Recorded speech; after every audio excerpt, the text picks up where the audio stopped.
What is up?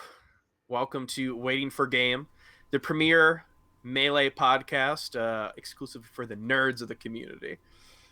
I am here with some of my best friends in the scene. Definitely very high on the hug meter when I can go to locals again or majors again. Um, I am Gimme Dat Weed, a tournament seeder, and I work with the top 100. I am here with Ambi Sinister, Green Fox, Twitter expert, top 100 East Coast players, as written by Edwin Budding, who is also here on the show today. Like I said, the greatest author to ever grace the sticks.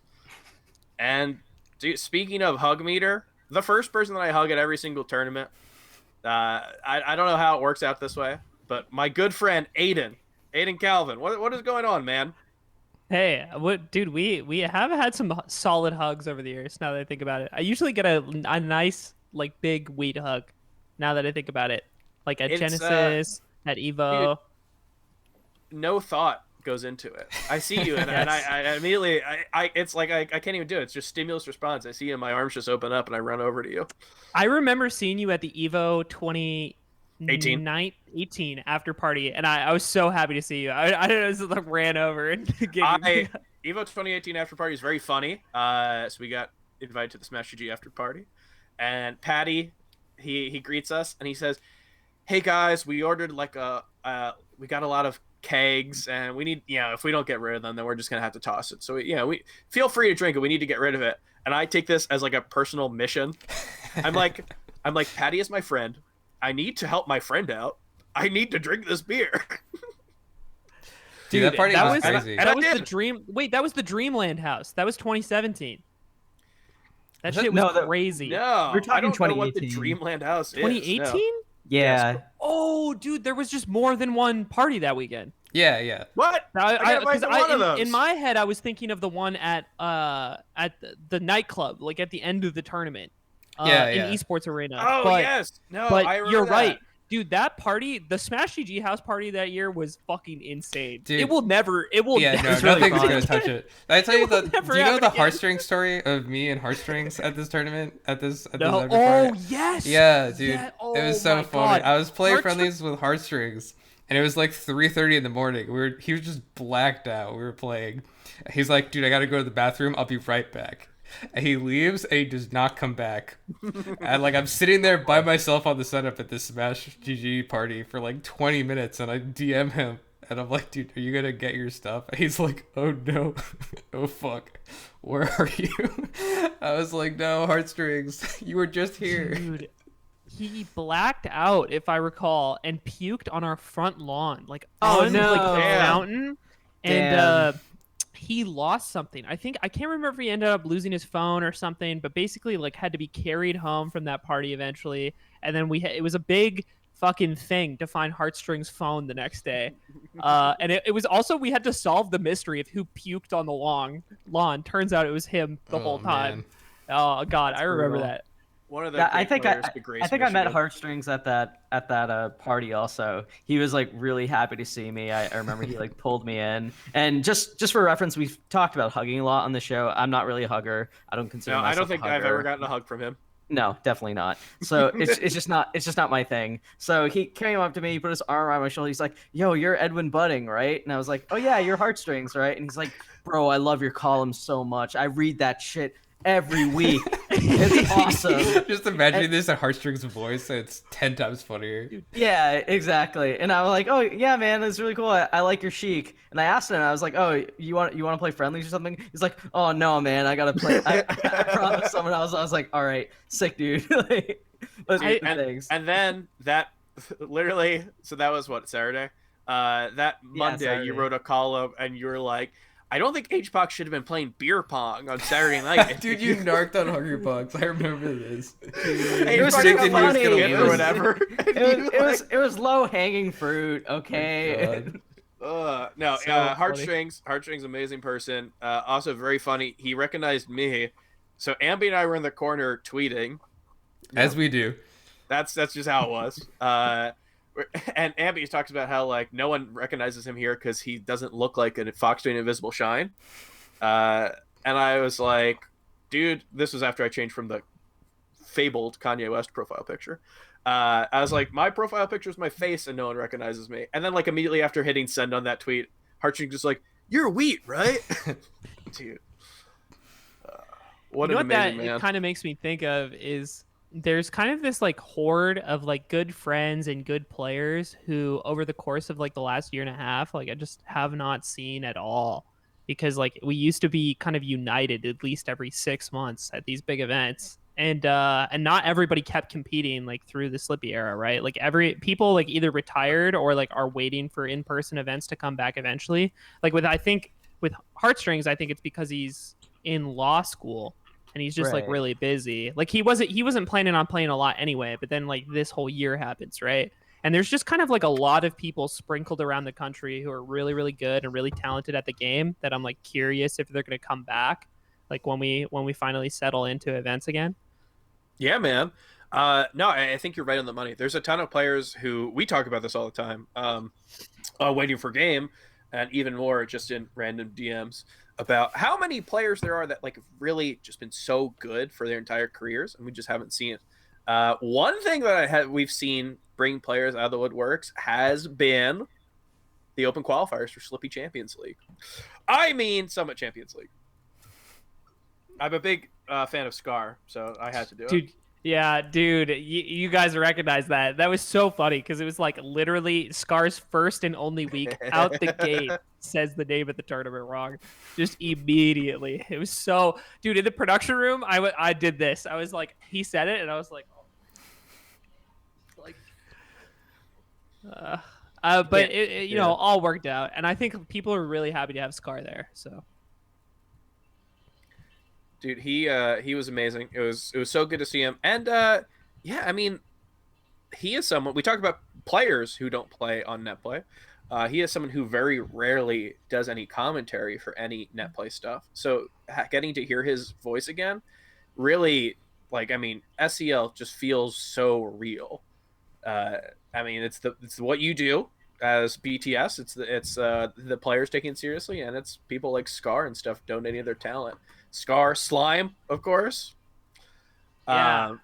Yeah, and what a finish to season 2 of SCL.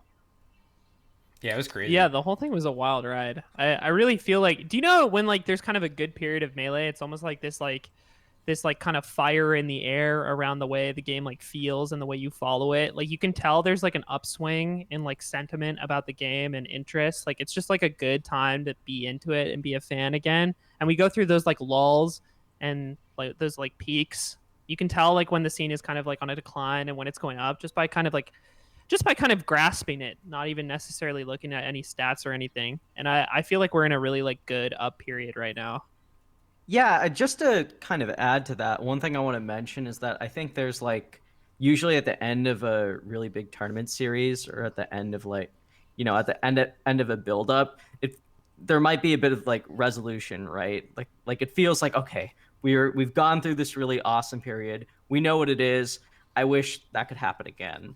But one of the things about, this era that we're in is I think we're learning so much more about people in the top level of the game. So rather than having the last week of SCL feel like a climax to like the end of an era, it really feels like it's building up to this incredible showdown that's happening in Summit later this year. It feels like we have so many more questions that come from its conclusion that we can't wait to see resolved versus it feeling like the end of an era or like we know everything. So I think that's a really important factor into making a season of Melee feel like interesting too, because it's continuing, right? We're still learning a lot. Yeah, I agree. It's like there's this build up. There's so many like questions that hang over everything right now. Is like, can Mango like be number one over Zain? Like there's this amazing rivalry between these two top players that like continue to dominate everything right now. There's this idea that like Leffen is sitting on the sidelines and is still extremely good and he can just like show up and like beat these people, or like can he do it? Like can the Sheik do it? Can the Fox do it? And then there's like this horde of players who are like super hungry below them and are sort of like getting closer and closer to like closing this gap. Like I think in terms of like just skill, more people can kind of like contest that top 50 level than ever before. And like I was talking to Johnny a few weeks ago, and he just said like, because he was on kind of a hot streak like when I had asked him this question, and he was looking like he was like number 3 or 4, at least like if you exclude Europe. And Europe plug. But he was saying like, it's just I know I'm doing good right now, but it's so insane. Like everybody has gotten so good in the span of a year. Like in this year, it's specifically in the span of this last year, like a ton of people have improved like an insane amount. And we're about to see all that like play out on LAN, right? I think that's like the overarching question that hangs over all these things is like, how does LAN change the way these results are playing out? Does LAN come back and then HBox just magically starts winning again? Like it's on my mind. I think it's like possible. I don't think it's likely, but I think it's possible. And I think that question kind of hangs over everything. It's I think like, that can a lot of these people like continue to perform at this sort of like top 25-esque level when they head to like the big house? I think that there's so much interesting discussion to be had around the results as soon as LAN comes back, and I'm sure that it's going to be completely wild after like the first LAN tournament or the first open bracket LAN tournament or whatever, just because like there's this discussion about like whether LAN and CRT are similar, or sorry, whether Netplay and CRT are similar. There's discussion about like whether good connection and like man connection is like legitimate. Because you got to remember that like this rivalry between Mango and Zain is like 90 ping cross country net play, right? Like there's no telling like what's going to happen when things are more local. And like to what SCJ said before, like everyone has access to so much practice in every single matchup, and like it's just like an unprecedented ability to patch holes in people's gameplay. But it's not one-to-one with CRT, so it's just like this very interesting problem about what the results are going to be like when things come back to normal. And it's like the ceiling has been raised, but like we don't know how far everyone has gone relative to this other version of the game that's going to be played on LAN relative to Netplay. So it's just super interesting. Absolutely. Aiden, you mentioned the idea of HBox coming back. Yes. And just instantly winning.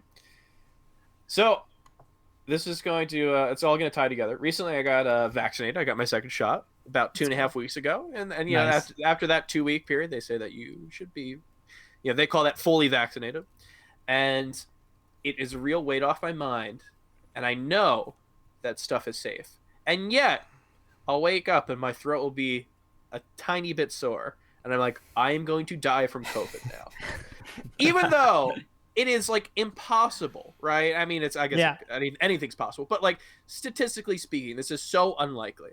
Now, this is the same exact thing with HBox. I know HBox is not going to win the first LAN event.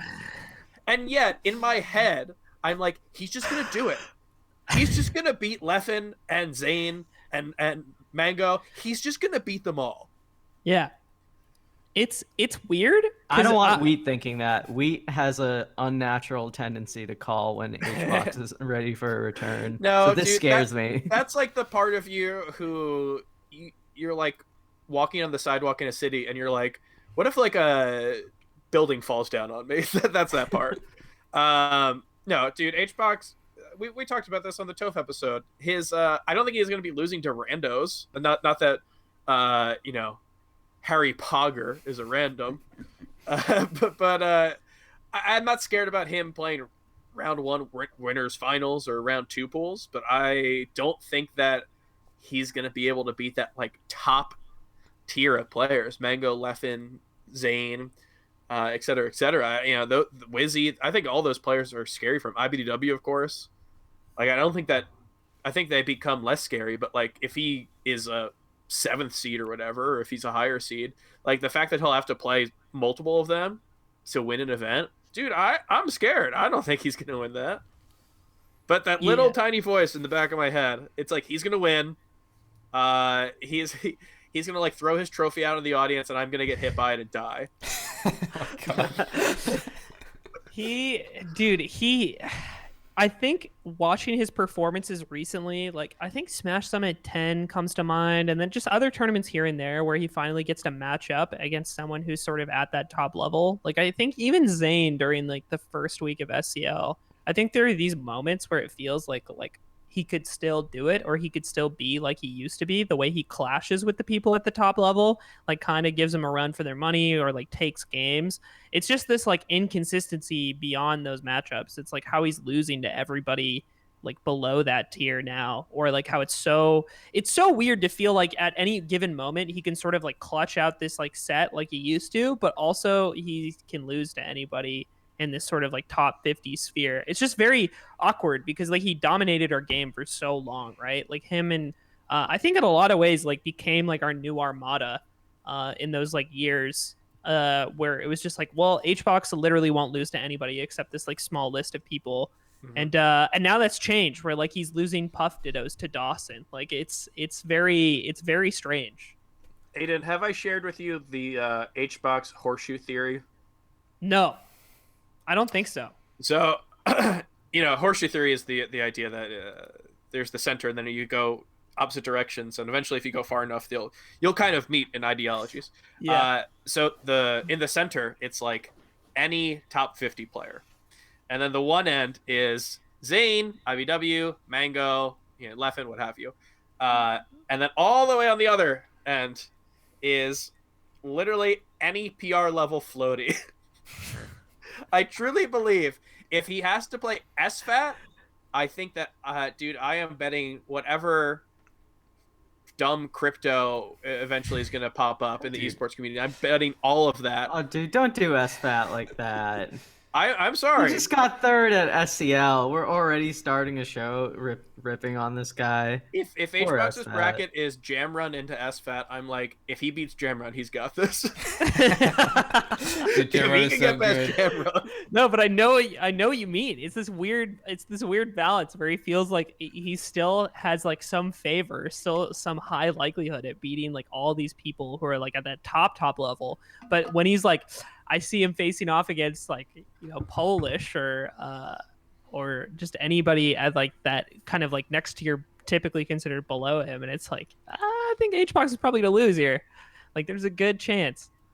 Yeah, I think there's a weird kind of familiarity when we see like Hungrybox versus Lucky in bracket, or Hungrybox versus Aklo, right? Like it feels like, okay, well, HBox knows this, like this player is good. HBox has played him before. Like he's usually beaten him before. He's very comfortable, right? But it's like when you see HBox against like Blue's Clues and something goes wrong for him in the middle of game 2 and he starts gassing up his opponent, and because he's just like drifting toward them slowly into hitboxes. It's a very strange. I don't know if this is just like the whole Hungrybox throws for content, or he chooses to lose kind of thing, just like going full circle. But by the eye test, like you watch some of those sets, it really feels like a completely different player than the one who still loses, but by all means looks and is playing a lot more like old HBox against like IBDW or Zain. There is this idea that's sort of hanging over everything that he just like doesn't have to try, or is not trying very hard right now. And I honestly, I think it's a realistic possibility. Like I think like whether it be like intentional or not, there's sort of this lack of stakes that hangs over everything right now if you don't sort of like provide it for yourself. I think things like SCL and like when we did Summit, or like LACS in particular, like there is some sort of like stakes that are drawn up from those tournaments because they have some level of like prestige associated with them, but ultimately it's still something that's happening online, and like everybody knows like that LAN is like where it matters the most and like what counts in this game.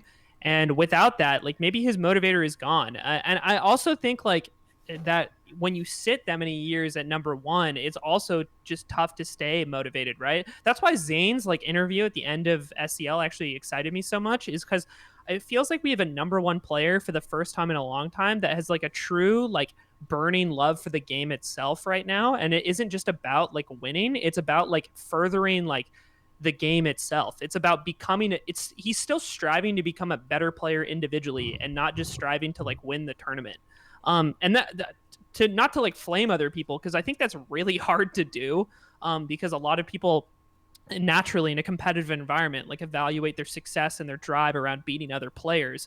But the fact that that's Zain's attitude right now, and the fact that he's like psyched about it, is really, really cool. Because I don't really think like HBox or even Armada were really looking to do that in like their reigns as the number one player, or even Mango, who I think is like really, really fueled and like motivated by like beating somebody who's like, he doesn't want to lose, right? I think like if Zain didn't exist and he was number one by a mile, Zain, like Mango wouldn't be playing.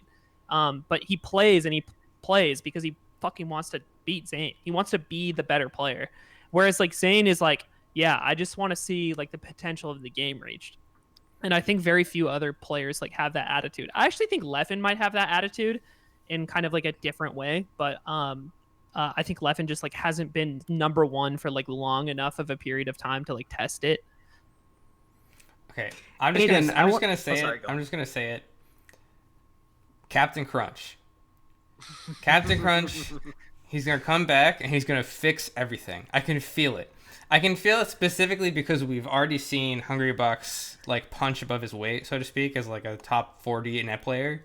But like he'll play like Wizrobe, and it's like weirdly competitive for the fact that like Hungrybox lost to, you know, Free Balloon Day. Yeah. I think that he's got some weird thing going on with like Netplay. He's got some weird thing going on with like up and coming players he's not familiar with. He just needs Crunch. Crunch needs to be there in person and just like slap him on the back and be like, Juan, you can do this. You're the man. And everything will magically be solved. And Hungrybox will be the best in the world again. That's what I'm saying. That's all. That's my prediction here. Is I think Zain's attitude is very wholesome and beautiful, and it's great for the game. I think Captain Crunch might be the villain of Super Smash Bros. the real villain. The real villain. I must say that was a very good Crunch impersonation. I appreciate it. Yeah, I felt like he was here. You know, Edwin, earlier you balked at me mentioning that HBox would wash SFAT no matter what, but there might be some truth to that. No, I think there's truth to that. I just feel like for the first time we're mentioning SFAT like in a negative light right after the poor guy got third at SCL. That's what I'm saying. There might be some truth to your, you know, hesitation. He did amazing this week. Mm-hmm. Aiden, he had the ice run. And on not even the ice run, the SFAT run, because he's basically done this before. It's just Zain is his Mewtwo King now. It's a great way. It's all a cycle. Oh my god! Zain has become SFAT's Mewtwo King. The FD counter picks it all. Like it's fucking insane. It's we're just like repeating this weird cycle where I think we've seen this before, where a really strong player like SFAT himself, or in the case of Ice at Big House, has the ability to upset like one or two players in that top echelon and realistically beat them a lot of the time. But unfortunately falters when it comes to like a specific group within that upper echelon, right? Ice had the same thing. Ice couldn't beat Mewtwo King either. I think Ice like always like got, dude, Mega would beat the brakes off Ice every fucking time. Like, and there was just like no hope. I think it was weird because like in both of these scenarios, right, where SFAT like got to that point in Shine, I think it's 2016, and where same year, Ice Big House 6, Big House 6? Yeah, makes it to winners finals. It's just like everybody's kind of thinking like, yeah, this run is good, but it's like I don't think he can do it.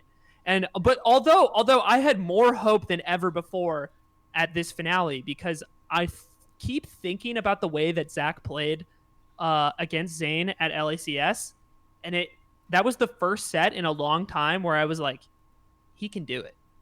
Because like there was a point where it was like, I think this is going to game 5. And then it didn't. It just didn't. And Zain just won. But I think that set proved to me it's like Zach has hope. And it's going to be, if Zach does beat him, it's going to be so sick. Like we were talking about what the best outcome of that tournament was. We were like, the happiest ending is Zach winning the whole thing. That was before any of the matches had played out. And then he gets this winners finals points. And we were looking at each other in the production room and we were like, what if he does it? Dude, of course he was gonna. Okay, so I'm gonna be the odd one out here, and I think there was no future except for SFAT making winners finals with this bracket. I'm just gonna say it. Like, well, I mean, come on. He had Wizrobe into Dude, Plup. Wizzy just beat I Zain know, and Mango. I know, but I don't know, dude. Twitch chat gave him 8-2 odds against SFAT, and I was like, yeah, it was ridiculous. There's no way, dude. I think the mark of Wizzy is that like even though he has the ability to like win a major now and like be this top level player, he's still somebody who like is somehow losing more often to the level below him. It's like that consistency factor. And I thought it was hilarious that he picked Zach because I was like looking at the pool of people that he could have played, and I was like, I'm pretty sure Zach has like one of the most reasonable chances of beating him. Like it was a very surprising pick. Like I would, like if I was Wizzy, I would like probably pick like Moki. You know, like I don't know if I don't Moki's know if well, I, maybe really not good because versus stalking, dude. He's Moki so does like good because he has the versus Mateo practice, doesn't Dude, he? I think every single person was scary there, right? Yeah. Because you're He not can't picking pick Plup. He You're can't not pick picking Plup. Yeah. He literally cannot pick Plup. Wait, would you not? I guess you can't pick Gatsu because you played him too much and he's too good at the Ditto.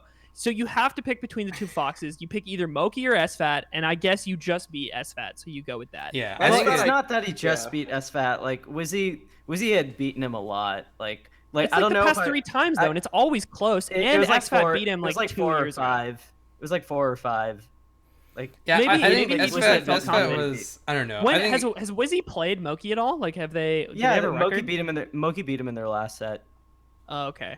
That's yeah, fair no, then. Moki Yeah, that very makes very sense. good that matchup. I think. Like I think SFAT was clearly the like best possible. I don't know if I would have given I don't know if I would have had 4-1 odds or whatever, but I think Wizzy was like pretty solidly a favorite against him. Yeah, Like, I was think very I think impressed he's with SFAT. favored against SFAT, and I don't think I expected SFAT to win in the way he did. But it was like I was looking at the bracket and it was like SFAT has a very reasonable path here, like because once he got to I couldn't believe the predictions. I think it's just the era we're in where like the average Melee fan like knows fucking nothing. But I was looking at the ratio for SFAT Plup, and they were like, I was like, yeah, that was know, ridiculous. Do you guys know anything about this? What was it, 8-2 or something for Plup? That's ridiculous. Like SFAT, that dude, immediately when I see this, I just think of me, Ampy, and Edwin at Genesis 8.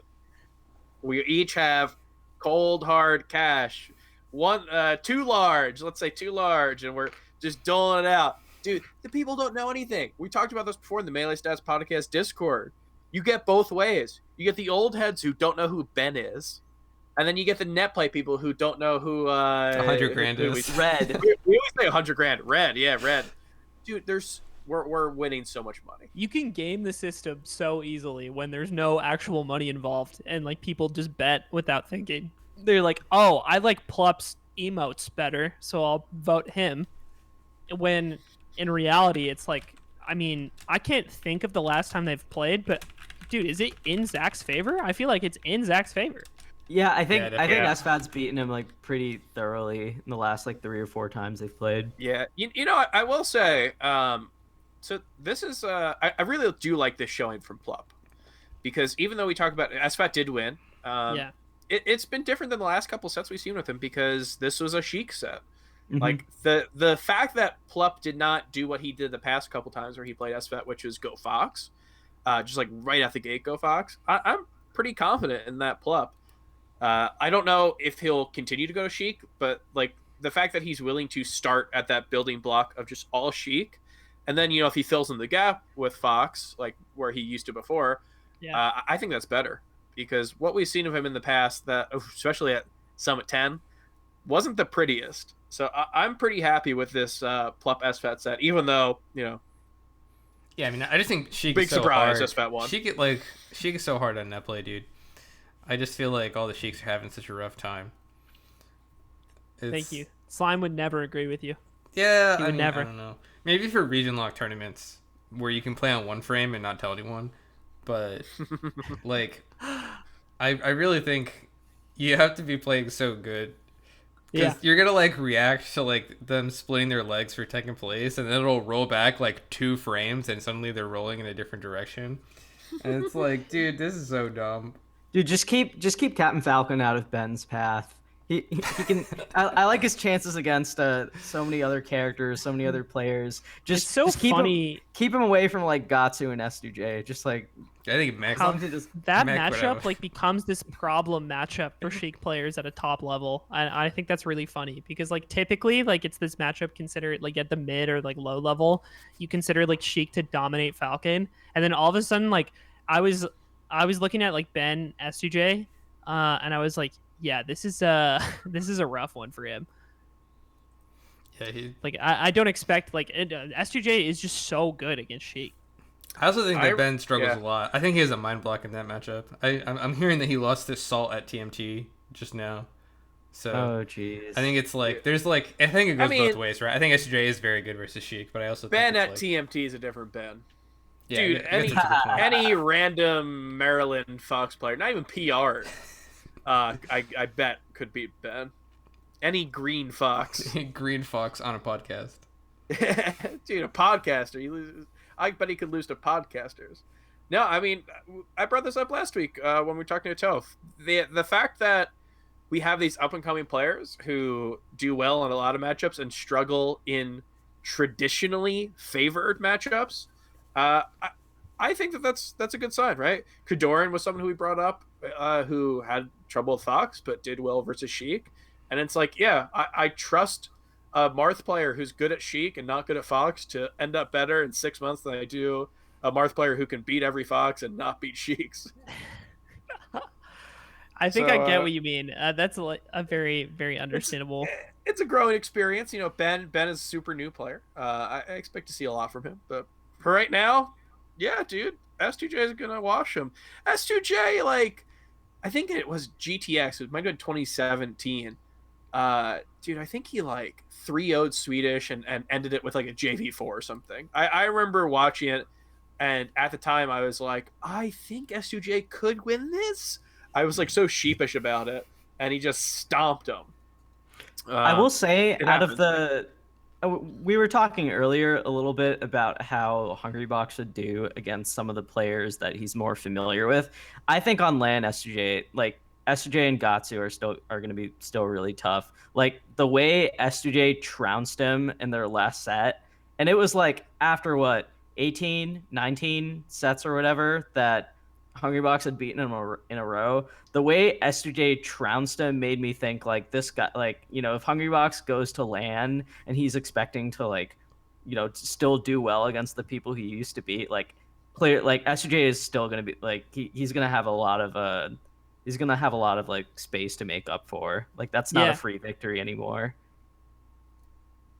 That definitely makes sense. I think he's gonna have to like clean up a lot. I can't imagine well, maybe with the first event back, but I can't imagine he'll just like walk back into events without like adjusting things, right? Especially if Crunch is around. But this is just like kind of it's a guess. I don't know him well enough to like make that judgment call. Yeah, I mean, it's one of those things where like, so let's not, you know, beat around the bush here. He's gonna get voted into Summit, and he's gonna make. I'm sure, I don't know how like the math for it. I'm sure he's gonna make $20,000 in his voting campaign.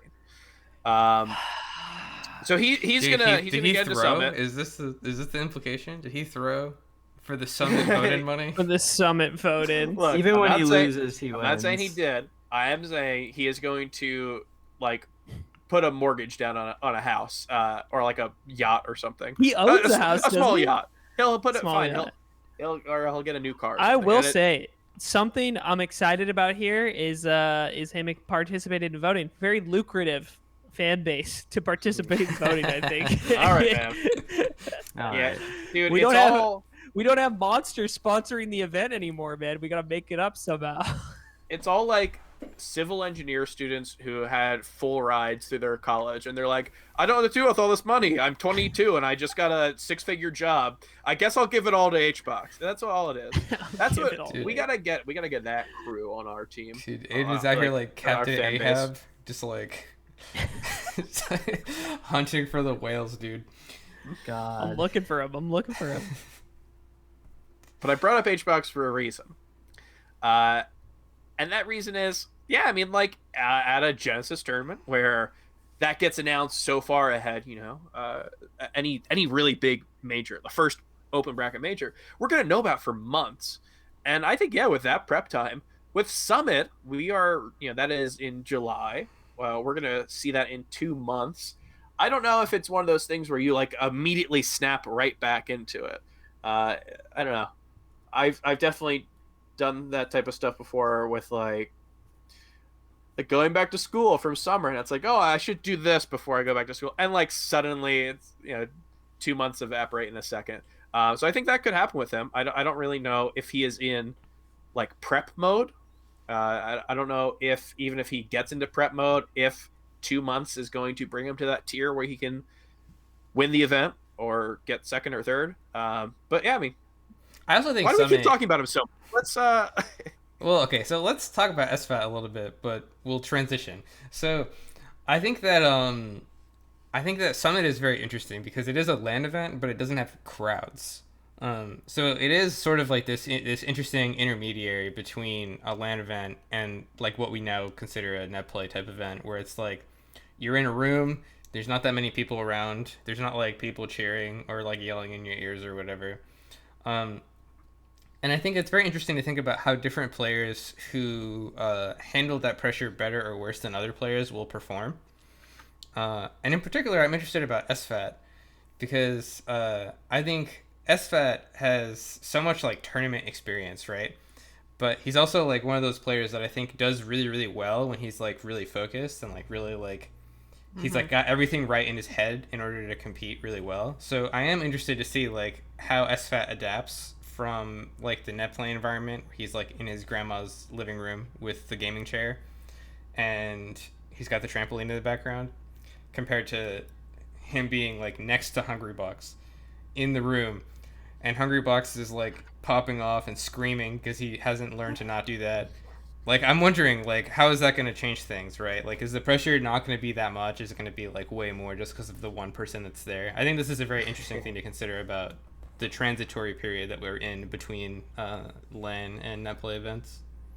I like that you mentioned that because, like, come to think of it, like, SFAT is one of the big, in terms of his standing to the rest of the competitive field, he has to be one of the biggest winners of the rollback era, right? But, like, he wouldn't, like, you wouldn't instantly think of him, but, like, when you really think of the names of, like, all the players who have had a great last year or last 9 months, like this is probably the best SFAT has been relative to the field. Yeah.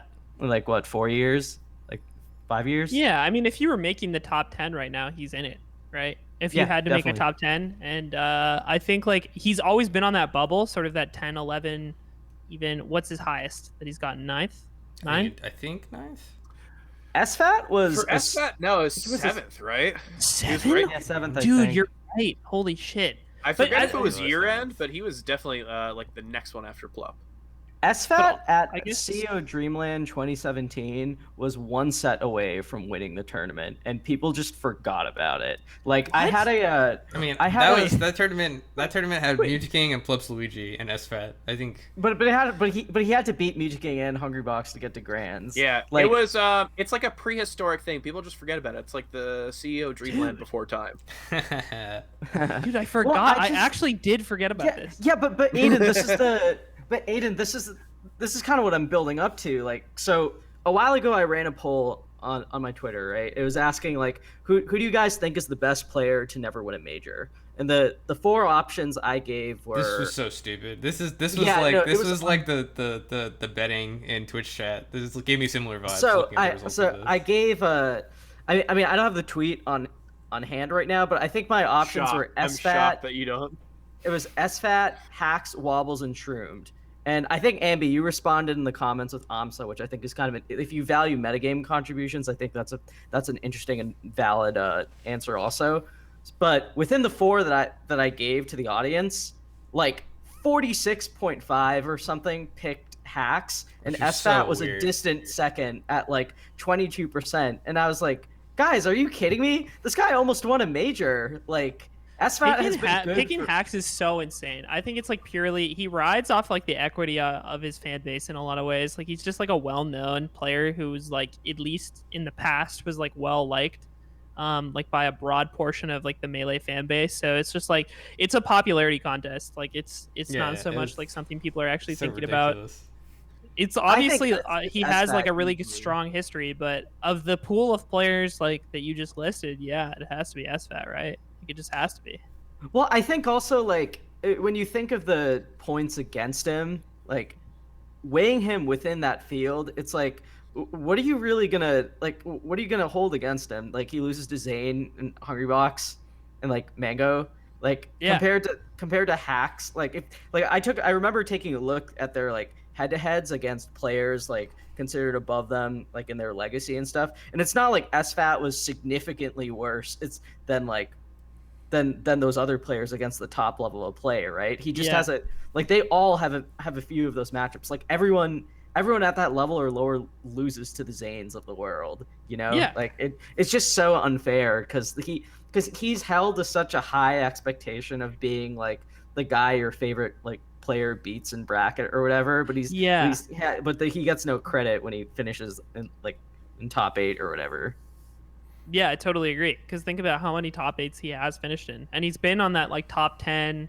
He's been in that like top 10, top 15 range for like so long now. Like he's probably one of the most like consistent players ever. I really just think he's got like a very deep knowledge of situations, right? Like this is what really stands out to me. It's like kind of subtle, but like you think about like Fox Peach, right? Let me just give like a random example, right? And like to know that like say that you drill shine a Peach as Fox, and you know that like you get the drill at 75 on Battlefield. Can you do like one up smash after the wave shine, or do you need to throw in the second shine to get it? And people that are really, really good at the Fox Peach matchup are really, really good at like understanding like when they need to throw in a little bit of extra damage in order to get the up smash. And I feel like this is like a very underappreciated thing about being good at matchups. And I think that SFAT, he's got like all the percent stuff like really, really, really on lock. And it's something that goes really unnoticed because like the decision to do 2 shines instead of 1 is like very, very rarely pointed out as like a very interesting thing. But like with SFAT, he stands in the right places all the time. He does the right moves at the right percents. He like, it's very rare that you see SFAT do like some nonsense nair that like is too early and gets crouch canceled. Like he really just knows what to do in a lot of spots. And it's I think it speaks really well to his ability to, stay really, really relevant for so long. But he's just like right there. And he gets unfairly memed on, but like it's also like low-key kind of his fault for all the taunting. Okay, fair enough. That's the last time we talked. The SFAT Zain meme I enjoy. I think it's one of the better memes out there right now. It's just like something about the number going up. Like nobody beats SFAT this many times in a row, and then that continuously going up is just like so funny to me. When he does it, and I'm gonna say when and not if, because positive outlook in life and everything. When he does it, dude, it's gonna be like a 2-week-long celebration of Melee. Yeah, I agree. It's gonna be one of those like top of the Reddit like single matchup discussion threads. Like people are gonna be so psyched. Yeah, put that on the front page of our all. I want no one to know what this means, and everyone to click on it. That happened when Plup beat Armada for the first time. Really? Yeah, it hit RL, which was super cool.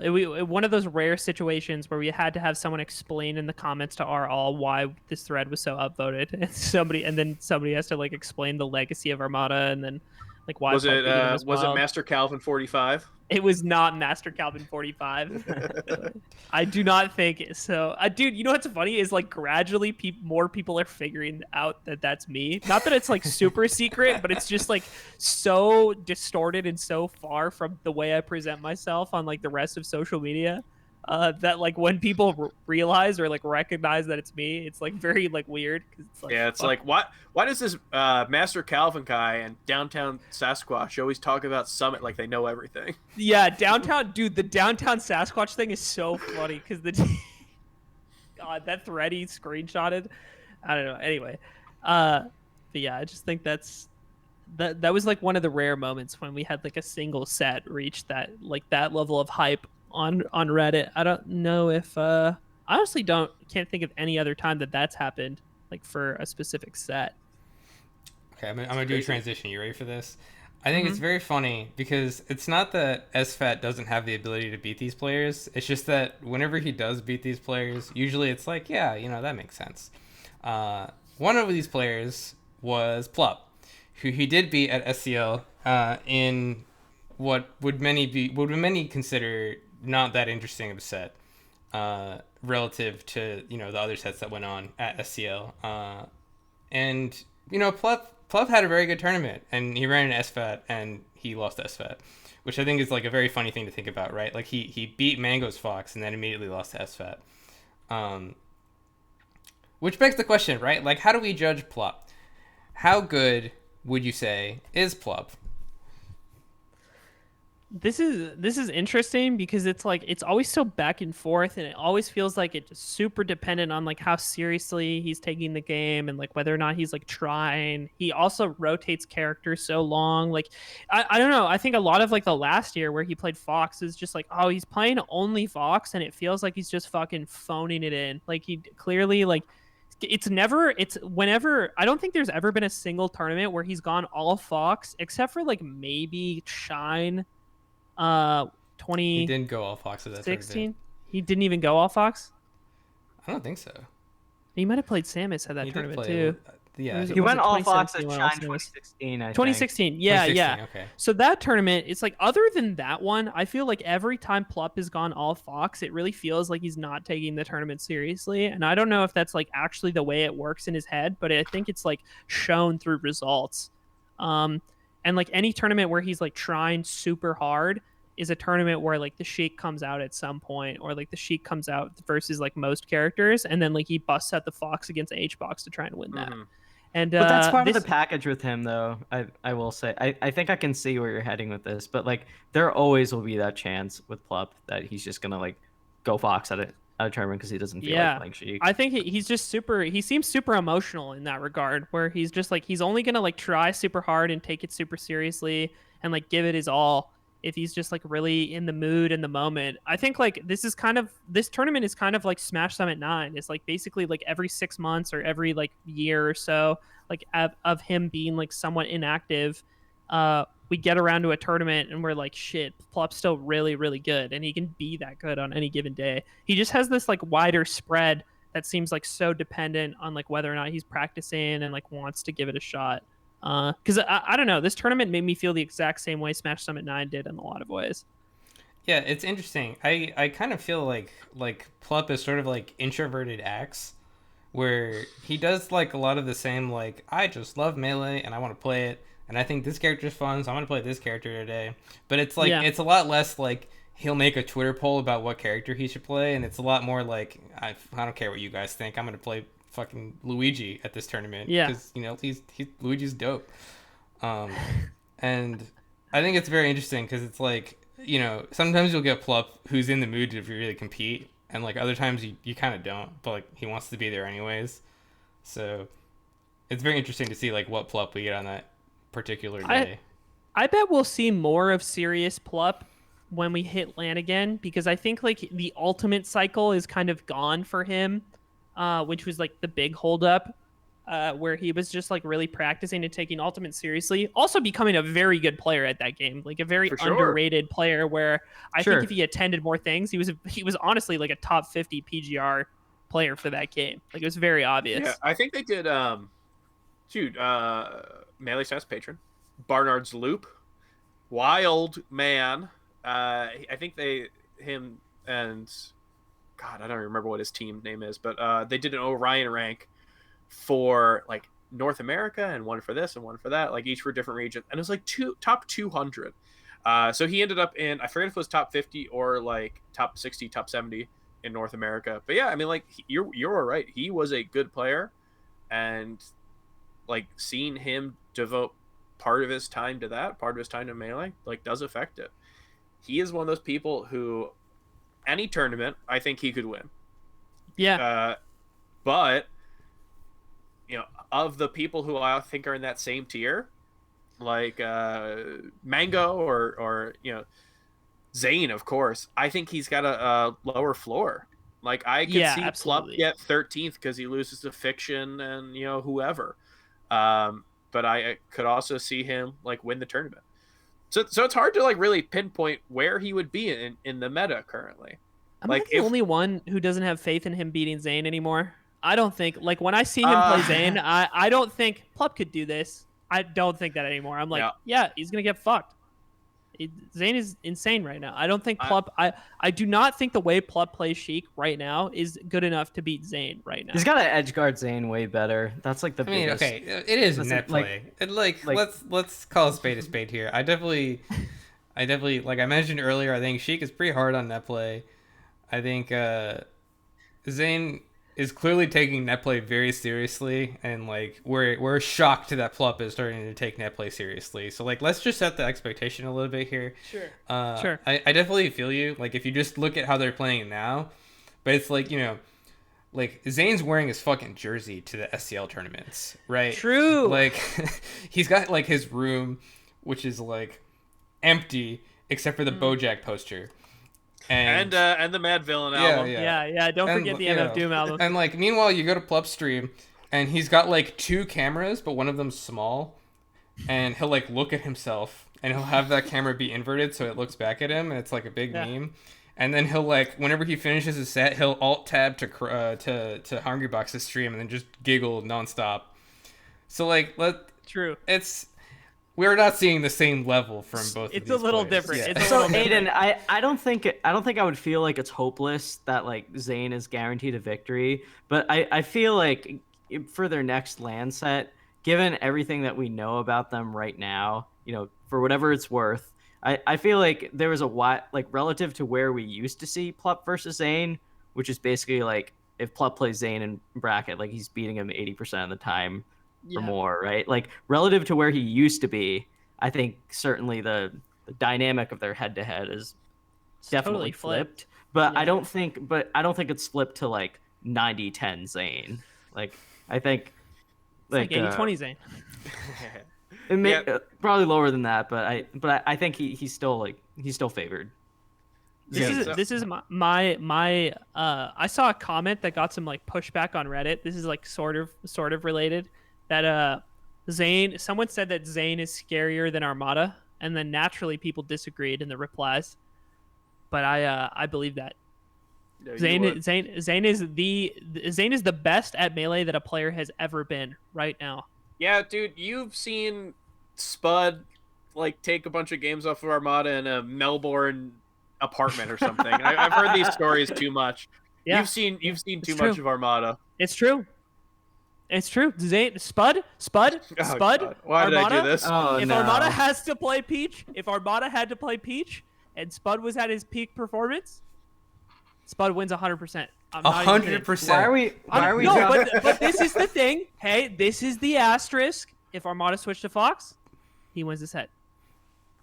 Why are we talking about a guy who doesn't play who's not active in melee anymore? Speaking of which, why are we talking about 2 people who aren't playing melee anymore? What are we would love to see that young lad get back at it again. I miss him. Armada? Anyway, we don't have to talk about Spud. We don't have to talk about Armada. Armada, the young lad himself. No, I think it's really funny because I was, and melee stats, I think in general kind of was on this wave. Dude, we would know when Plup was gonna lose to a matchup that he was traditionally favored in. I remember like watching CEO 2019, and all of us were like, "He's gonna lose to Wizzy. He's gonna lose to Wizzy. There's no way." It was in Losers or something. It was like right after he lost to H-Box. He's like, "There's no way." And wherever I forget which summit it was where Zain ended up beating Plup, but I remember we were like, "Oh yeah, Zain's winning this. Like, there's no way Plup wins this." But I'm the opposite right now. Obviously, conventional wisdom would say Zain is going to be very good. Zain is going to win them all. I'm not saying Plup's going to win immediately, or he's going to take most of the sets or anything. But I think he's got a fighting chance. I want to see him become a consistent top player, because right now, if everything shakes out, even in North America, maybe he's top 5, maybe he's under top 5, but I value his ability to win a tournament more than I would someone above him. Like, if you gave 10 tournaments, I would say STJ would probably have a better average, but I don't think STJ would win like Plup would. Yeah, I see what you mean. Yeah, I agree with that. So why don't we like just to make sure we're all on the same page. So we're all like we would all say like 5 or just outside top 5. Plup? Yeah. I mean, like, what are we judging this off of, right? Like, I can't stand these ranking discussions, man, because... Yeah, like, but they're so fun. Come where do you on. put They're Leffen, fun. man? Like, is Leffen one of these Answer 5, the question. Man? Like, no, dude, I'm not gonna answer this question because it's like There's one like, other person you have Are to we think gonna about rank? here. Like, is this a Netplay ranking or is this when things come back ranking? Like I don't know, dude. So, okay, Like- let's assume everyone that we know that is or we fully expect to get into Summit is going there. Where do you seed Plup? Where I Plup seed is Plup. I think you know what? Plup is the 7th seed right now. I think that's fair. If you're doing it off of Netplay results, I think 7 is fair. Like, yeah, I don't know, dude. I don't like these conversations because it's like we just got done talking about how we think that, like, you know, Plup probably has the higher probability of winning a tournament compared to S2J, but like no one in their right mind would put S2J not above Plup right now based on the tournament results, right? And like I don't think that these conversations are that productive because it's No, they're just fun. You're being a No. curmudgeon. I am being a curmudgeon, dude. They're not that fun. And that's why Professor Pro is top 20 right now. This is what I'm talking. It's fun That's when why Aiden does Professor it. Pro is better than Plup. because I have the hottest takes. Dude, how do you think Professor Pro would do against Plup? I kind of Against like, Plup? yeah, I kind of like Prof versus Sheik. I think a fighting chance. I think I he haven't loses the watched- Ditto, I haven't especially watched cross Prof- continent if they connect. Cross What about UK This to fabled- Florida, Prof wins 100%. 100%, 100%. Dude, that's 9-1 odds. That's dude, That's the it. fabled IBDW East Coast EU tournament? Anytime you flip on a European stream, they're always talking about like, oh, you know, IBDW is talking about running this. Non-determined European accent. That could Yeah, be you anywhere. like started leading into it and then you moved out of it. Oh, I think that IBDW is going to run a East Coast European tournament. Dude, holy shit. Also an incredible tangent. Everybody who has time should go just watch Mint's stream. Mint is from Northern Ireland, and dude, I don't know what language they speak up there, man, but it is incredible to listen to. The Northern Irish accent is so fucking sick, because even it's so different from even like Southern Ireland. Like it's so like if you listen to someone from Dublin, it does not sound like Mint at all. Like it's like a totally different person. Is it like a Liam Neeson thing? Isn't Liam Neeson from like Belfast or something? Yeah. Does he have a think Liam so, Neeson right? accent? Oh, dude, I don't think so. He sounds. I don't even know how to describe it, dude. I We gotta get watched, I Mint on watched, cameo. We'll make him say that Taken line. I watched Mint do an analysis of Fox Puff, and I can corroborate what Aiden is saying here. It's definitely very funny. Dude, it's so. Dude, there was this little moment. There was a clip that all the Scottish guys were joking about in Scottish Melee, and it's this clip of Mint talking to his brother, and and they're like, watch this clip, dude. Mint says like a whole sentence, and you cannot understand a word. You cannot discern what the sentence is at all. And they went to the Irish guys, and they were like, "Can you like translate this for us?" That's so good. Dude, it's so funny. Anyway, that's my Mint Northern Ireland tangent. Of course, I'm sorry. This was inevitable. You know this is gonna happen. No, if we you had go this. on We brought you on the show specifically for this. I hope you understand. It wasn't about SCL. We don't care. We're asking you the softball questions about SCL so you can like act like you're here for a Squeeze. reason. No, Well, dude, let's you're gonna- squeeze in let's other appease the things. people. Let's appease the people that are in here because of the tweets that we've made about it, rather than knowing that you're like the greatest European non-European of all time. What? Also, one thing. SUJ. Fade. One of my favorite people from UK Melee from Scotland. Fade linked the clip in chat, so just Oh take my some time because goodness. Fade was the one who showed it to me. I think, dude, shit is so funny. Anyway, can sorry, watch Ed, it we right continue. Maybe we'll put it in the description or something. I don't know. Yeah, We'll figure it I've out. got this clip opened up. The second we stop recording, I'm gonna hit Yeah, watch yeah. on this. Edwin, did you say you're watching it right now? We got a show we're doing. Come on, No, man. that's right. Sorry, I got distracted. We're talking about the future of SCL. That is what we're talking about.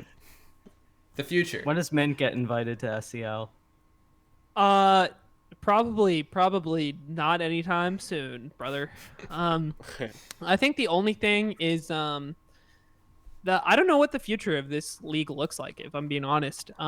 It like many projects at Summit, like it's as long as it's kind of like viable and like fits into our schedule, I think we'd like to do it again. When we did season 1, I don't think we were super confident that a season 2 would happen, but then the cards kind of like lined up.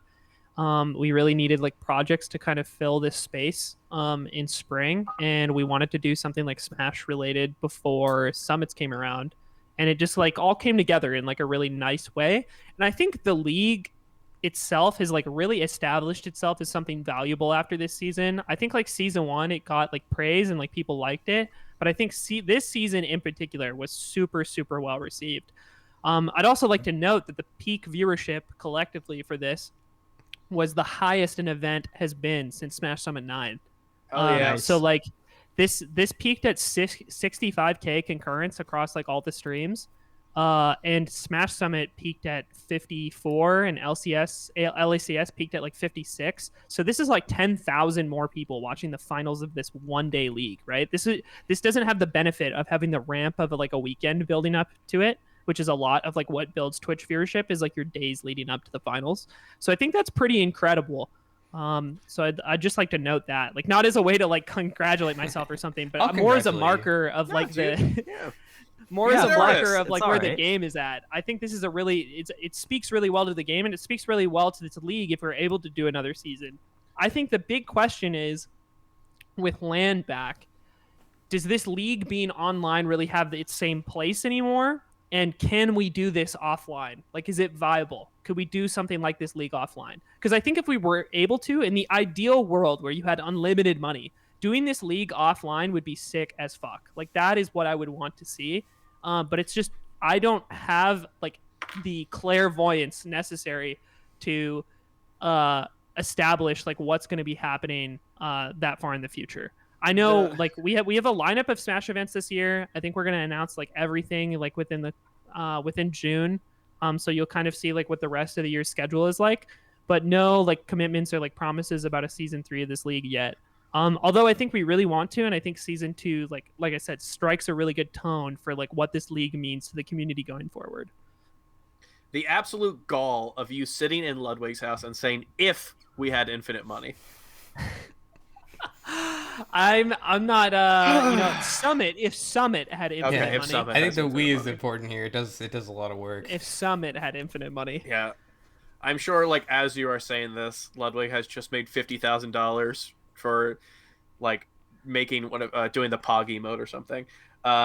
It's very clear that I don't know what Ludwig does. No, I mean we talked about it on this podcast before. I think SCL is one of the best online events. I think it's the best online event because it takes what's the best thing about online, right? You know, this is a thing that works best on online. Every other tournament, as good as the LACSs are, as good as any other ones are, suddenly can't remember anymore. They really are just trying to emulate a tournament experience of just like a 2-day major. And this is like, no, this is something that we probably will not see feasibly ran in person, and we definitely did not see in person before, but like it has the feeling of real Melee while also taking the best of online Melee. So I hope to see what's going on with it. The future of this should be pretty good. Yeah, just like to say something topical about it. I know that Fizzy right now is working on Slippy Ranked, so I think that this is sort of topical to mention. I think, as someone that has entered a handful of Slippy online tournaments in the last year or so, I think in my head the idea of Slippy Ranked feels like a more accessible, more comfortable, superior version of every single tournament that I've ever entered personally. Like just as from my own experience, like play a set that matters, have it be important. Uh, if I want, play a bunch of them in a row if I'm feeling it. Whatever. Like maybe this is different for people that like enter slippy online tournaments for like money payout type tournaments, right? But in generally speaking, at least from my perspective as like a mid-level player, the idea of a ranked mode is just superior to all of it. But the unique exception to this, like just as a spectator, is SCL. SCL is the one that I think could be like meaningfully like have a storyline behind it that is a little bit, it has a little bit more weight behind it compared to just going on Slippy ranked and grinding out ranked for a bit. So I hope to see more of it because I think that I'm sure that like online events won't go away, but I think the incentive to play them will be much lower after Slippy ranked comes out. But I think that I agree.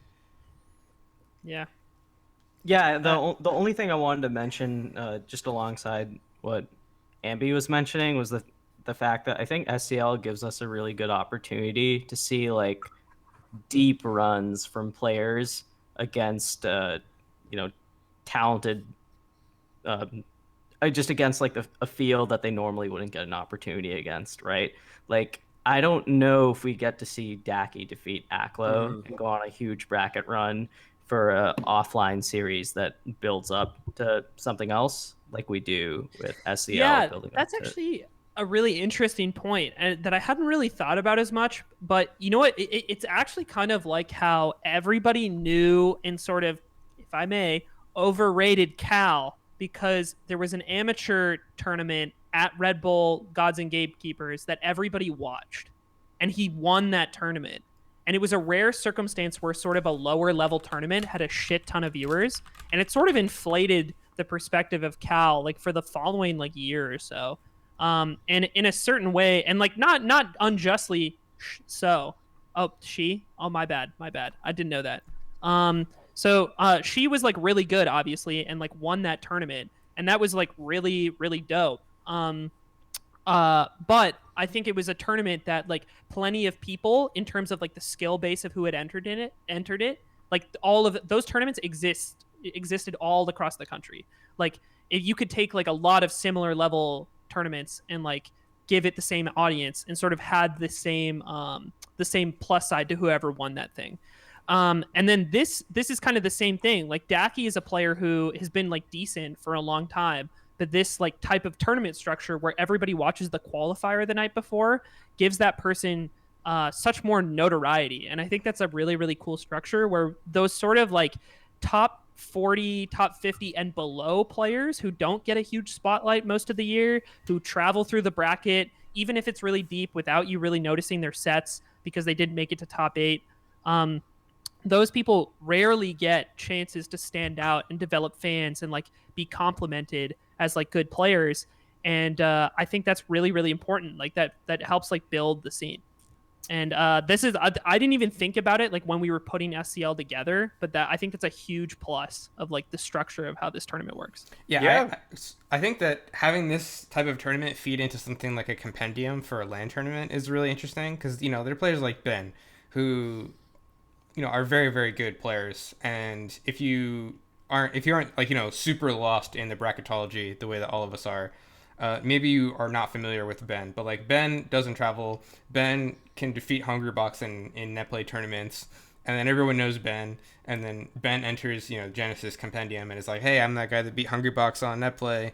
You want to see me at LAN? You know what I'm saying? I think having it feed into is really interesting. Yeah. Definitely agree. So Summit's always been really cool for that aspect, but there's definitely an aspect of Summit where you have this like really cool player get voted in, and the best case scenario for their skill level is that maybe they beat one person, right? Just because Summit is so incredibly stacked that someone who is maybe lower part of top 100, maybe just outside top 50, doesn't have the chance to shine the same way that they would in like SCL. The having Division 2 and having so many chances to win, it really has this incredible effect on players whose stocks are really rising. And Edwin, you know a couple things about stocks and players whose stocks are rising. Yes. What a wonderful transition into the Edwin Budding Stock Exchange. So, Aiden, Yes. I'm going to explain to you how this works. Yeah, I was very curious from the moment I saw this on the overlay, so I'm excited. My favorite part of this is Edwin would sometimes have episodes where he says, "So Toph, have you heard of the Edwin Bunny Stock Exchange?" Like this is something that everyone knows about. It's like surely you must know of it by now. Yeah, I think when I say it, it's just like words moving out of my mouth before before my brain processes them. But basically, love it's you. kind of like a it's like, do you remember the speed round? See, this Yeah, actually makes yeah. sense because Aiden was on our old show. But basically, I'm gonna ask a bunch of questions to you three. At the end of all the questions, I'm gonna tell you which you had the better answers and which of you had the most points from the questions. Okay. But the format of this is a little different. And why don't we just jump into it? So the first segment is called buy or sell. You know, it's pretty self-explanatory. I name you a melee stock, and you tell me whether you're buying or selling.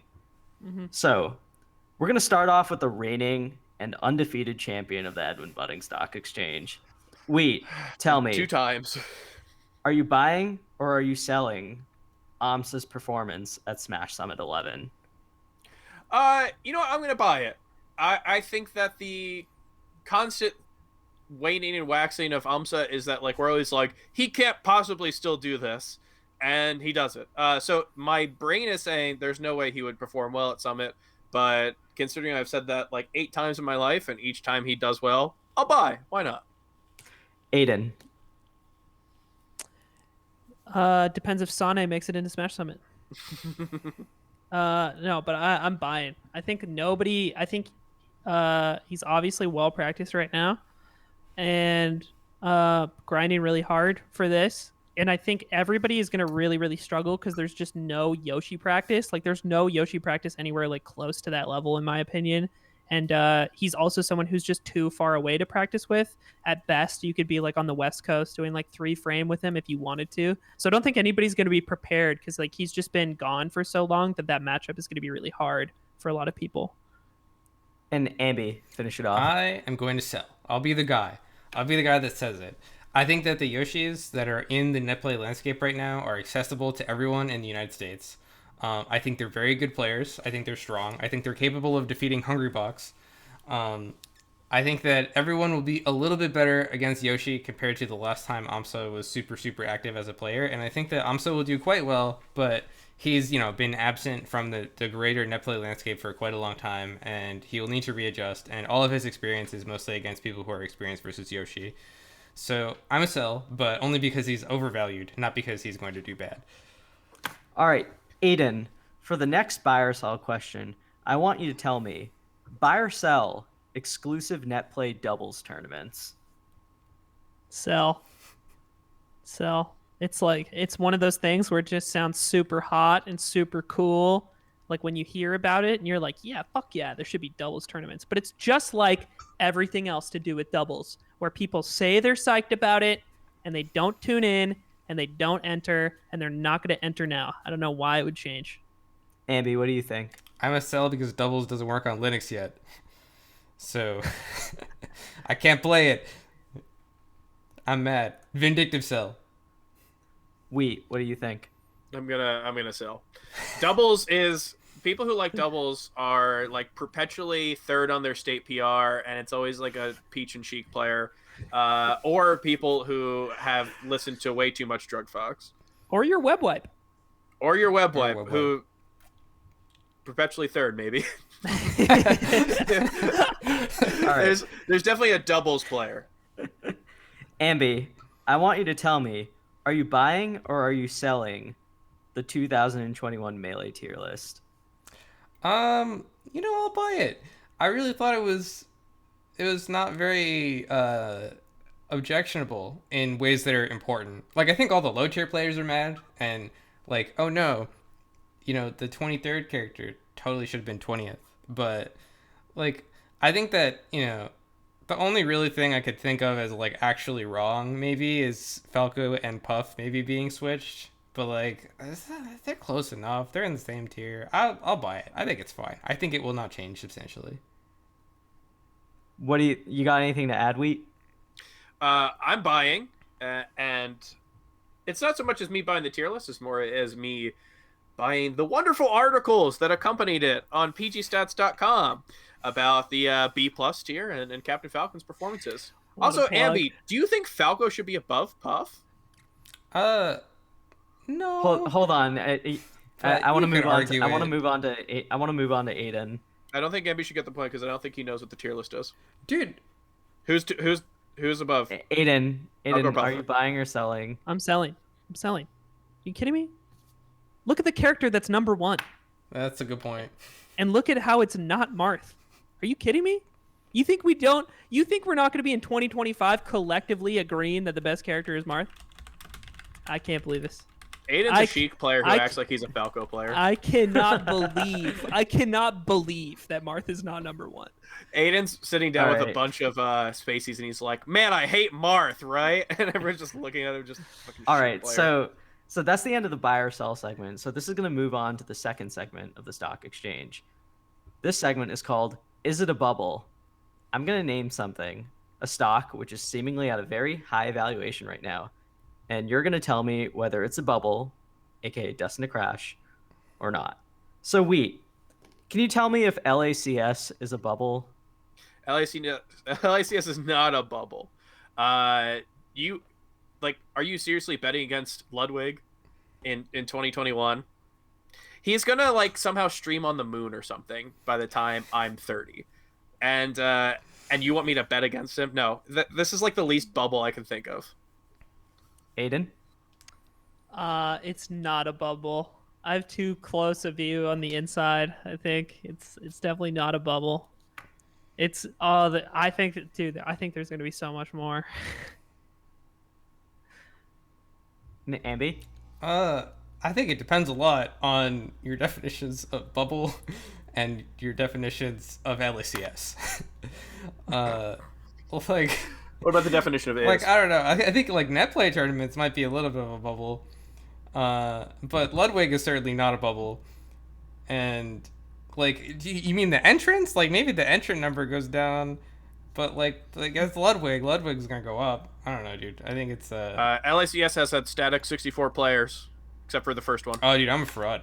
Never mind. So all of you are answering no for the LACS not being a bubble. I'll go with no. Okay.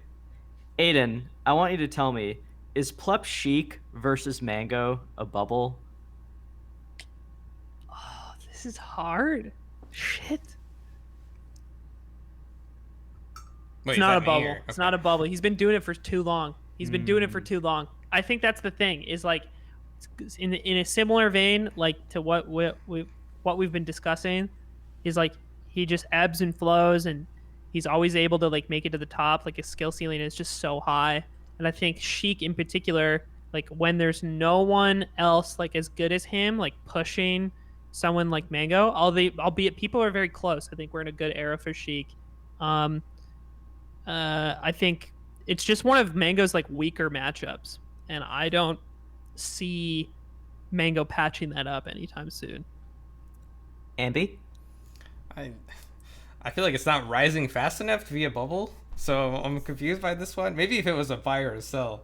I'm probably a sell, but I don't know if that means it's a bubble. Like, I don't think it will crash. Maybe it'll devalue a little bit. I don't know. Attacking the questions. I don't know. Interesting play. Maybe I'm throwing. No, it's not a bubble. So first off, Edwin, I want to say, what a wonderful question. A series of wonderful questions, actually. So the thing with bubbles is that it's hard to know what a bubble is when you're in it, right? And the thing with Plup is that he is going to do very well versus Mango for a little bit. And then he's eventually going to go Fox and get washed. And at the time when he does that, you have to know that that's not indicative of the future. That's just going to happen. Every 7 sets he's going to play, he's going to go Fox and get washed in one of them. So I say with that knowledge that you hold on during that, I don't think it's a bubble.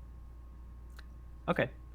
And then for the last is it a bubble question, Ambi, is Zain on rollback a bubble?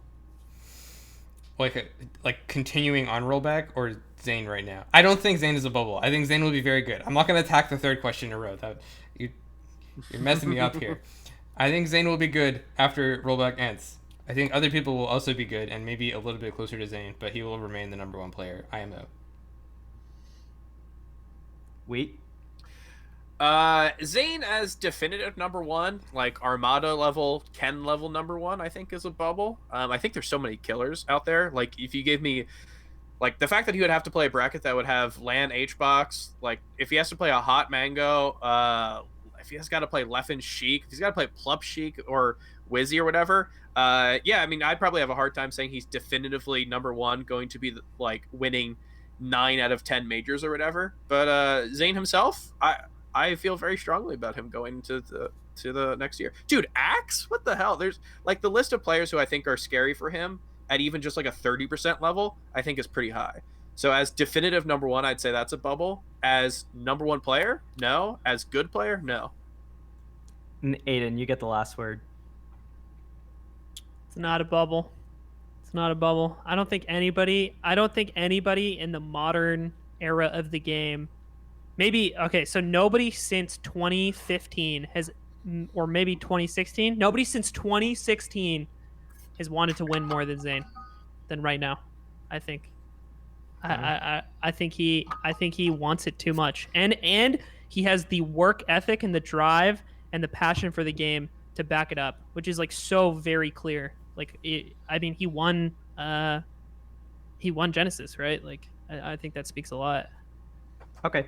So that ends this segment. Now, because there are 3 people in the stock exchange, I've actually added another segment before the typical finale. Damn. So in this segment, I'm going to ask you if you're buying the dip on a certain stock. So I'm going to tell you a stock that's currently at low evaluation, and you're going to tell me whether you're going to buy it right now with the expectation that it'll go up, or you're going to tell me if you're passing on buying it. So Wheat, are you buying the dip on lloD? I'm gonna pass on this. No, I'll buy it. I'll buy and immediately sell because lloD will eventually get 9th or 7th at a huge major. He will never be a consistent top 15 level player. That's not because he's not skilled. That's just because he's a busy man and Melee is not his life. But yeah, dude, I'll buy it up right now at the low price, and then when he eventually gets like 9th at the big house 10, yeah, I'll sell it off. Aiden? Oh, I'm buying. lloD, I feel the exact same way that we does. I think like lloD is just someone who's too good and thinks about the game too much, and the way he approaches it to not like find himself in 9th at a major or 13th at a major. Yeah. And Ambi? Dude, I'm a buy. I think he's gonna, be a practicing doctor, and then he won't be in med school anymore, and then he'll have more time. So I'm definitely a buy on lloD. I will buy. Aiden, are you buying the dip on Ice Climbers? Absolutely not. It's over, dude. I think it's over. I don't think so I was actually talking about this with Albert last night, how like Bananas like quit. And I think there's just like too many people who quit the character. And I don't think anybody is like willing to like invest the time in the near future in the character either. And the character is also just like not good. And in a way, thank God. Ambi? I am shorting the Ice Climbers. I think that they were bad to begin with. I think they're worse now without wobbling. I think wobbling will stay banned, and I think that everyone has gotten good enough to not just get wobbled even if wobbling comes back. I am shorting the Ice Climbers. No way, dude. Beautiful. And Wheat, you get the last word. This is going to be like my penny stock. I'm buying this, and then I'm selling for like 10% will increase. People, I think, are going to immediately forget how to play versus the Ice Climbers because they're like, what can this character even do? They can't wobble me. I can just do this. And then, suddenly Slug grabs them and does like 30% or something like that. Yeah, I think 30%. 30% exactly. I don't think you guys are wrong. I do think that the days of Ice Climbers being in every top 30 or like having 3 of them on every single PR, I think that's done. But yeah, dude, they will ebb and flow like they always have, just not to the same extent. But the second I see that one ebb, I'm selling immediately. If I get $1 off that, I'll take $1. All right, and then for the last question for this segment, Ambi, are you buying the dip on the rest of Europe, specifically against Leffen for the rest of the year? Yeah. Yeah. I think that there's nowhere to go up, right? Like, it's at literally 0. Like, I think someone will take a game off of Leffen at some point. I think, yeah, like, Frenzy's quite good. I could see Frenzy yeah, I'll buy it, dude. The yeah. stock can't go lower. No, it's over, dude. No, I'm good. Let's do it. Tell me, Wheat. So I'm gonna buy, and there's some nice ways to say this, which is I think that Pipsqueak's in a little bit of a rut right now, but I do think he's a super good player. I think he can take a game off Leffen. I think Ice, dude. I think Prof. I think Frenzy. I think there's so many good players. And Triff, top 20 player last year. But the real reason is I expect Leffen to do some dumb shit in the immediate future, where he's like, I'm only going to play Yoshi now or something. I expect to see the Mewtwo back before 2022 is over. He's going to pull something dumb as a way of saying that Europe's actually not that good and needs to play more. And he's going to blame them for the fact that he's going secondaries. And so, Aiden? yes, I will buy. I'm not going to buy, dude.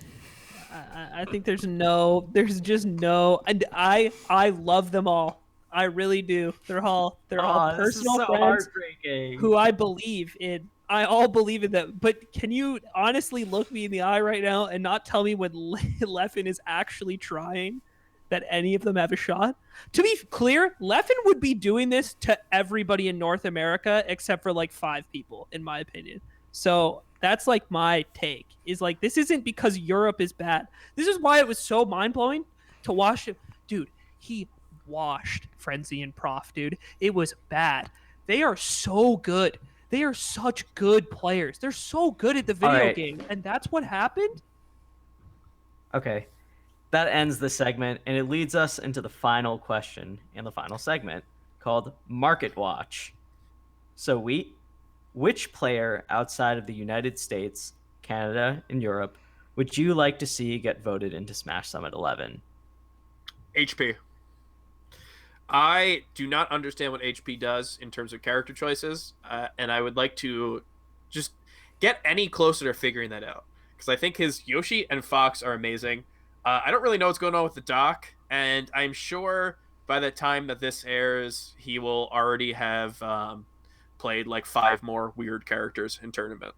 So I will say HP with honorable mention to Gwarski or whatever. Gwarski! Oh.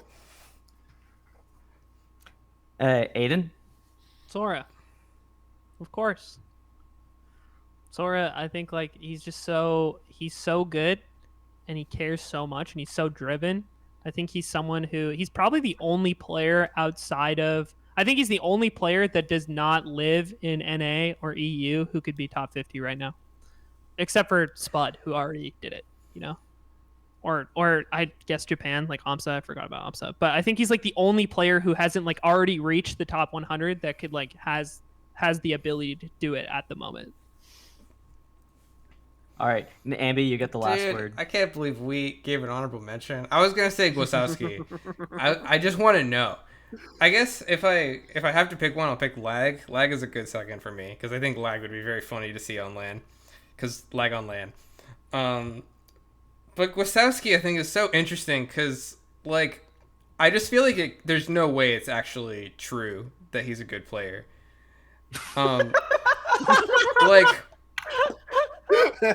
It's so odd.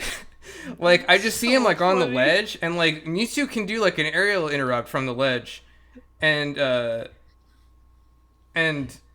off the ledge, and, he'll just do roll or get up attack or neutral get up and be right every single time. And I don't understand it. I need to know. I need to know if this will transfer to LAN. Because is he just the best player in the world? I don't understand. Cause you just look at him and I'm like, dude, he's playing Mewtwo. He's playing Mewtwo like I would play Mewtwo, but winning. I don't understand. So I want Gostowski just because I think it would be very interesting to see. But Keep in mind, Ambi's actual answer is lag. yeah, you consider it lag because Wheat stole my answer. But All right.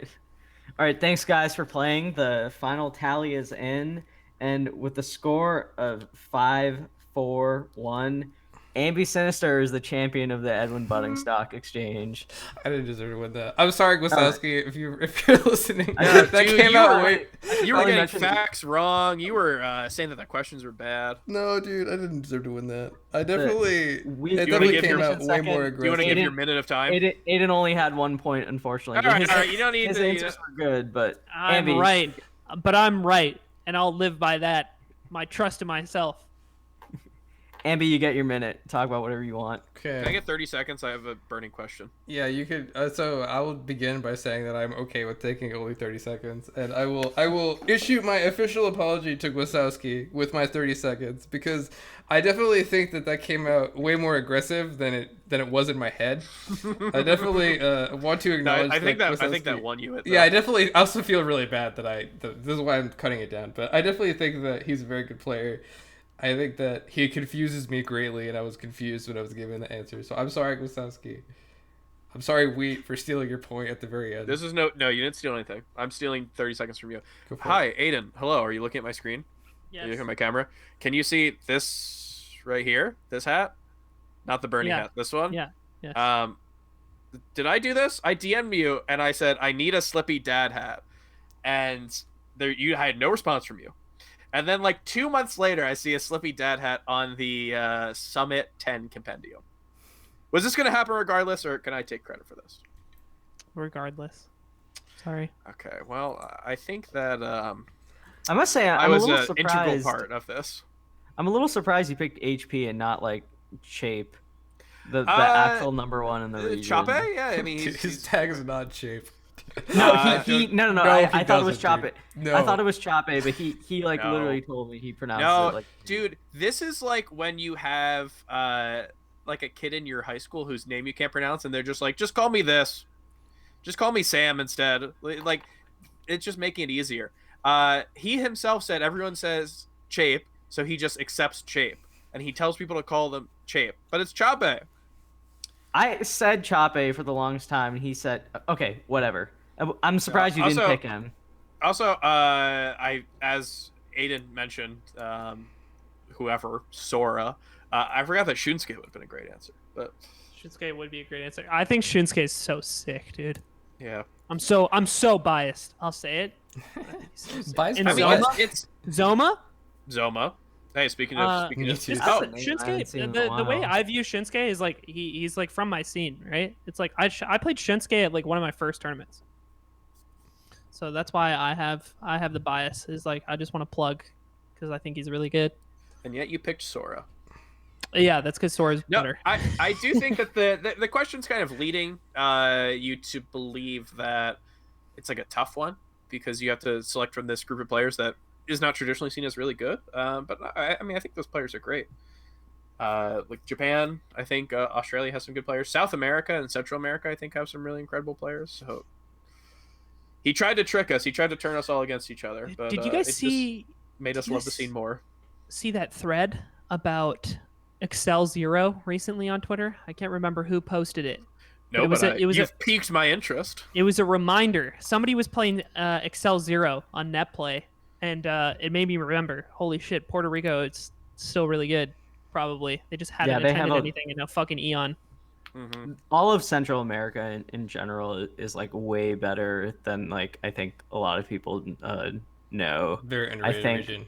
I'm a Yeah, no bias. I think that region is nasty. Yeah, I think if we ever see them on like North American LAN events, I definitely think that they'll take some names because all those players, like whenever they would come, there would never be a like Central American invasion of a major. But every now and then you would see XL Zero or like Gliscor or whatever, and they would always do well. So I'm down. I'm down. Yeah, for even whatever we like get to see. Duff and Stiff, like those two are hella good also. And obviously, I mean, this goes without saying, but I think JCam is like, I'm actually kind of stunned we haven't seen JCam versus Eddie Mexico, because Yeah. like I think Eddie is the one that has the results and like more like proof against the Yeah, rest I of the mean, field, but I think JCam is like around that same level. Panama and like Baja California. He's from like Tijuana, right, Eddie? Yeah, they're Yeah, I far. think so. They're It's not. very They're far. really not close. but yeah, sure. We'll make it happen. We'll create some beef between the two of them or something. We'll get it going on. Yeah. So speaking of international talent, we talked about it earlier. We mentioned it earlier, but there was an absolute stomping at Poilon Colosseum. And this is something that we've seen. This has been ramped up for a little bit. The people who placed in the top 16 of Poilon Arena back in November, something like that. So they took those top 16 players. A couple of them couldn't attend, so they took some players who placed well at Region online, and they had this like really cool invitational for European players. And obviously, we talked about the biggest thing was the quote unquote return of Leffen. Um, which, like, dude, how many returns of Leffen have we seen at this point? So many. It's like return from playing Dragon Ball Fighters, or return from playing Ultimate, or return from this, return from, the real return was like return from not being allowed to enter North American events, Yeah. or American events. But like, dude, every time he does his little return, what an emphatic way of doing it, and this was probably the biggest way of doing it that he's done yet. What was it, 33-0 in games? Yeah. Jesus 33-0. Christ. I think he just showed what he's still capable of. Like when he's like trying and he's on the controller, he's practiced the most, and when he really really wants to win, Leffen can still be that guy. And I think he still has like the drive and the motivation to like be that number one player. And I think it's in also preparation and recognition that like hopefully he will be at Summit in just a month and a half. Travel restrictions and workarounds and things like that. We got to work through that, unfortunately, but hopefully there's a way. We're actually in the middle of like resolving that process. But I think with that in mind and this return to NA and like, kind of a year of like being pushed to the side and like forgotten about to an extent in the discussion of like who's a top player. I think he had a lot to prove at this event. And it was really, really nice to see him perform the way he did. Because frankly, like after seeing that and just the way he's like bodying players who are of a very, very high caliber, I think he's like top 3. So. Yeah, I mean, I don't think there's really that much to say about it, right? Like, Leffen is just clearly, like, a level above the entire field.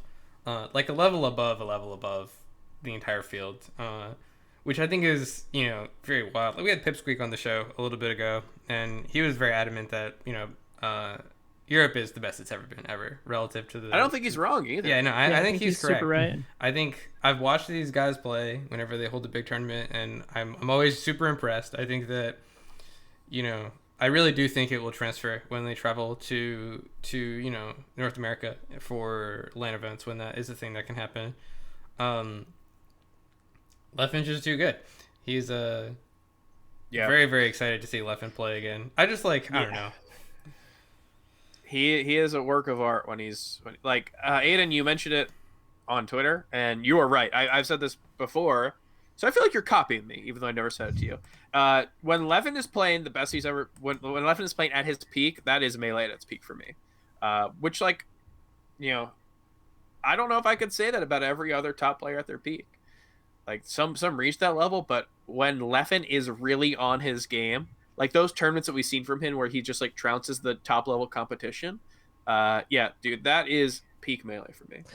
I think when you think about the tournaments, like his biggest accomplishments, they're usually him taking a tournament over somebody and it's not close. Mm-hmm. Like it's these tournaments where he bodies someone really hard, even though that's the best player in the world. I think something to think about is like how many times has Armada been 4-stocked ever?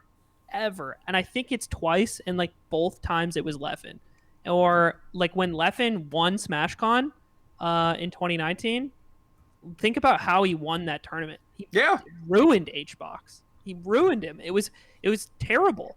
And I think that's just like Leffen at the peak of the game, right? Or Evo too. Like thinking about Evo, it's like Armada was literally on the greatest losers run of all time. If he beat Leffen to win that tournament, that is the best losers run that's ever happened, 100%. And Leffen stopped it. Leffen just stopped him in his tracks. And I think that's kind of the theme with him is like when he's playing at his best, I don't think anybody can beat him. Yeah. It's just a question of like getting to that best and like his consistent ability to get there. Because I think he does have like shakier results compared to like the other people who have been like top 4 for a long time. But it's like those mountaintops. Like for me, my personal favorite tournament run and the best tournament run ever is I think his return to NA at Gommel, because he came back and he beat everybody and he won, and it was like shit, man, he still got it. Yeah, I mean, like I think almost every single time he's won a tournament, we have to like redefine what his best moment is. Because I remember HGC Throwdown, I felt like he was whooping everyone's ass. And then That was so sick. The next year it's Gommel, which I felt like he whooped everyone's ass. And then, you know, he gets Evo in 2018. And then 2019 for SmashCon felt even more like of a beatdown. I think you're so totally right. He is one of those players where maybe his 80% is not at the level of like Armada. I think Armada's specialty was that his like B plus game was so incredibly strong. Where I'm not sure if we see that from Leffen, but yeah, I mean, like if you put every player playing at their absolute best versus Leffen, I think that's scary.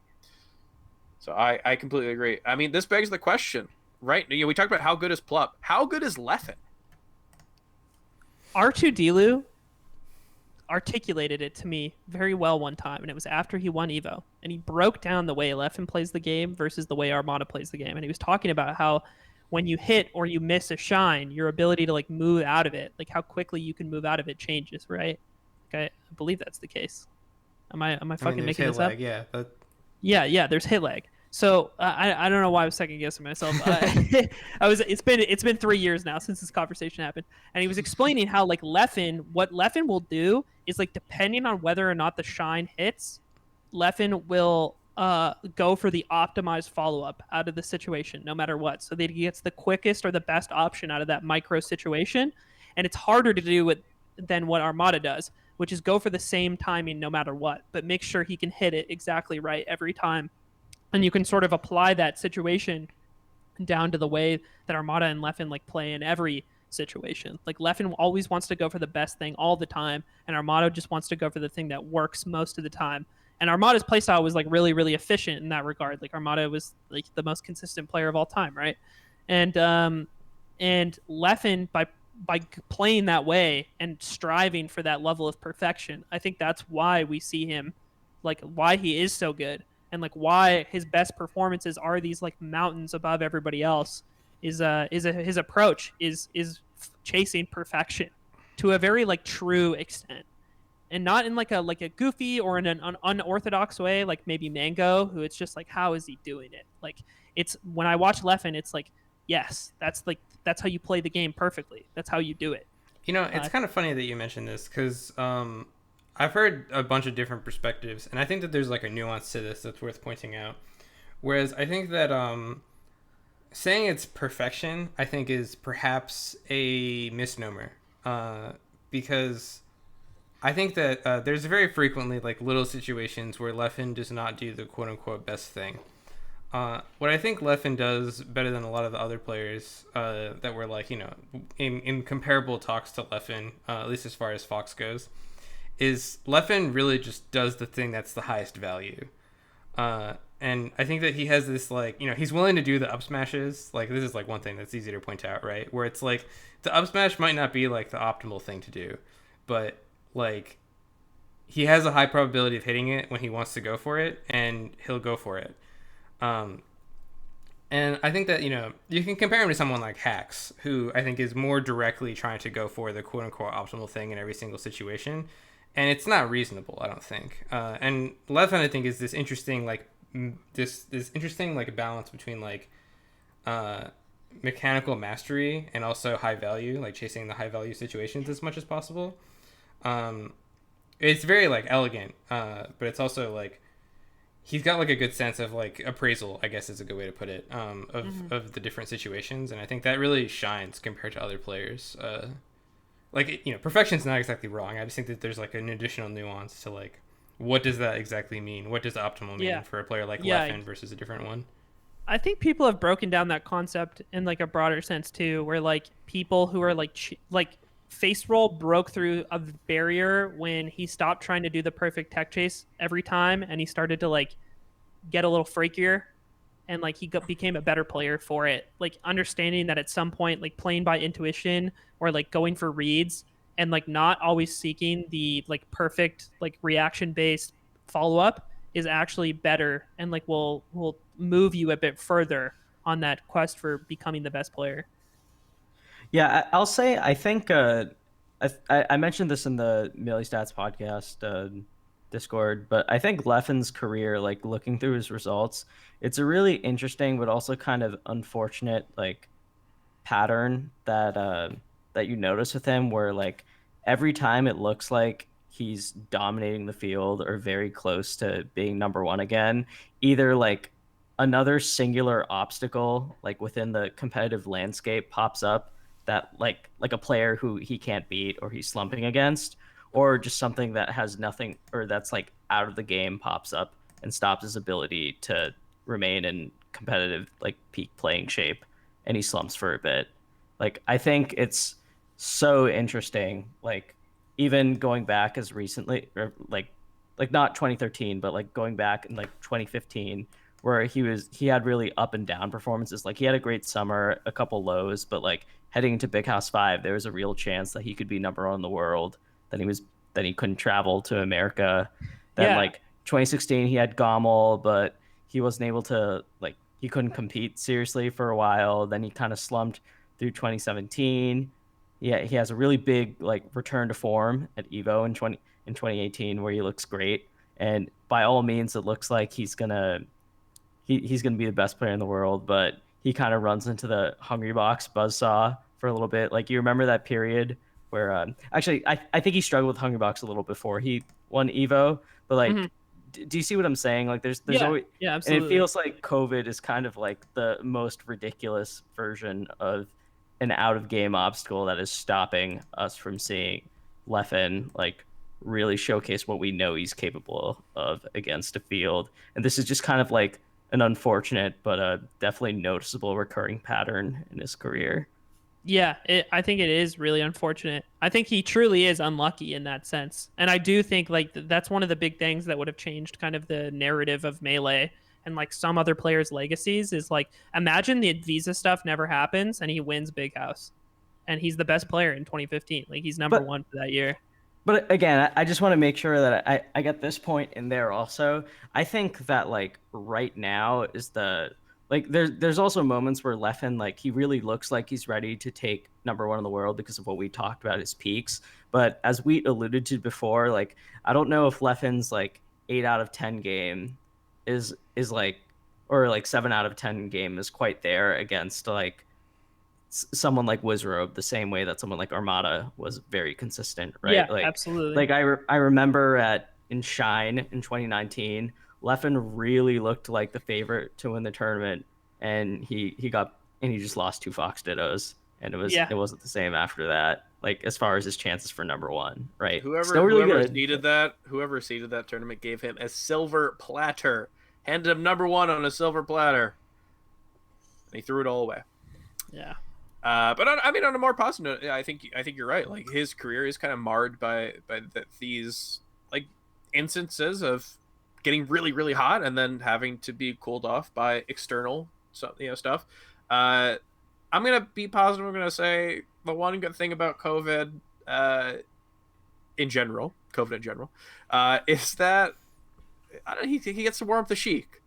I think seeing like Sheik, the Leffen Sheik after 18 months or whatever it'll be versus Zain will be a lot more fun than the Yeah, 3-month-old Sheik versus Zain.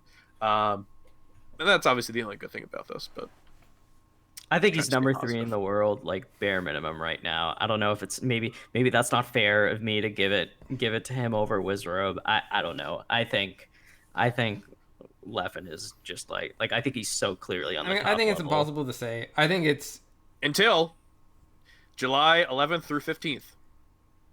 I will say I would the be dates that unsurprised Aiden? with literally any performance from Leffen, whether that's winning the entire event or having a little bit of struggles as he adjusts back to North American top players. But I could totally see him. I think I think it'd be a bit much for me to expect him to get like 7th or something. But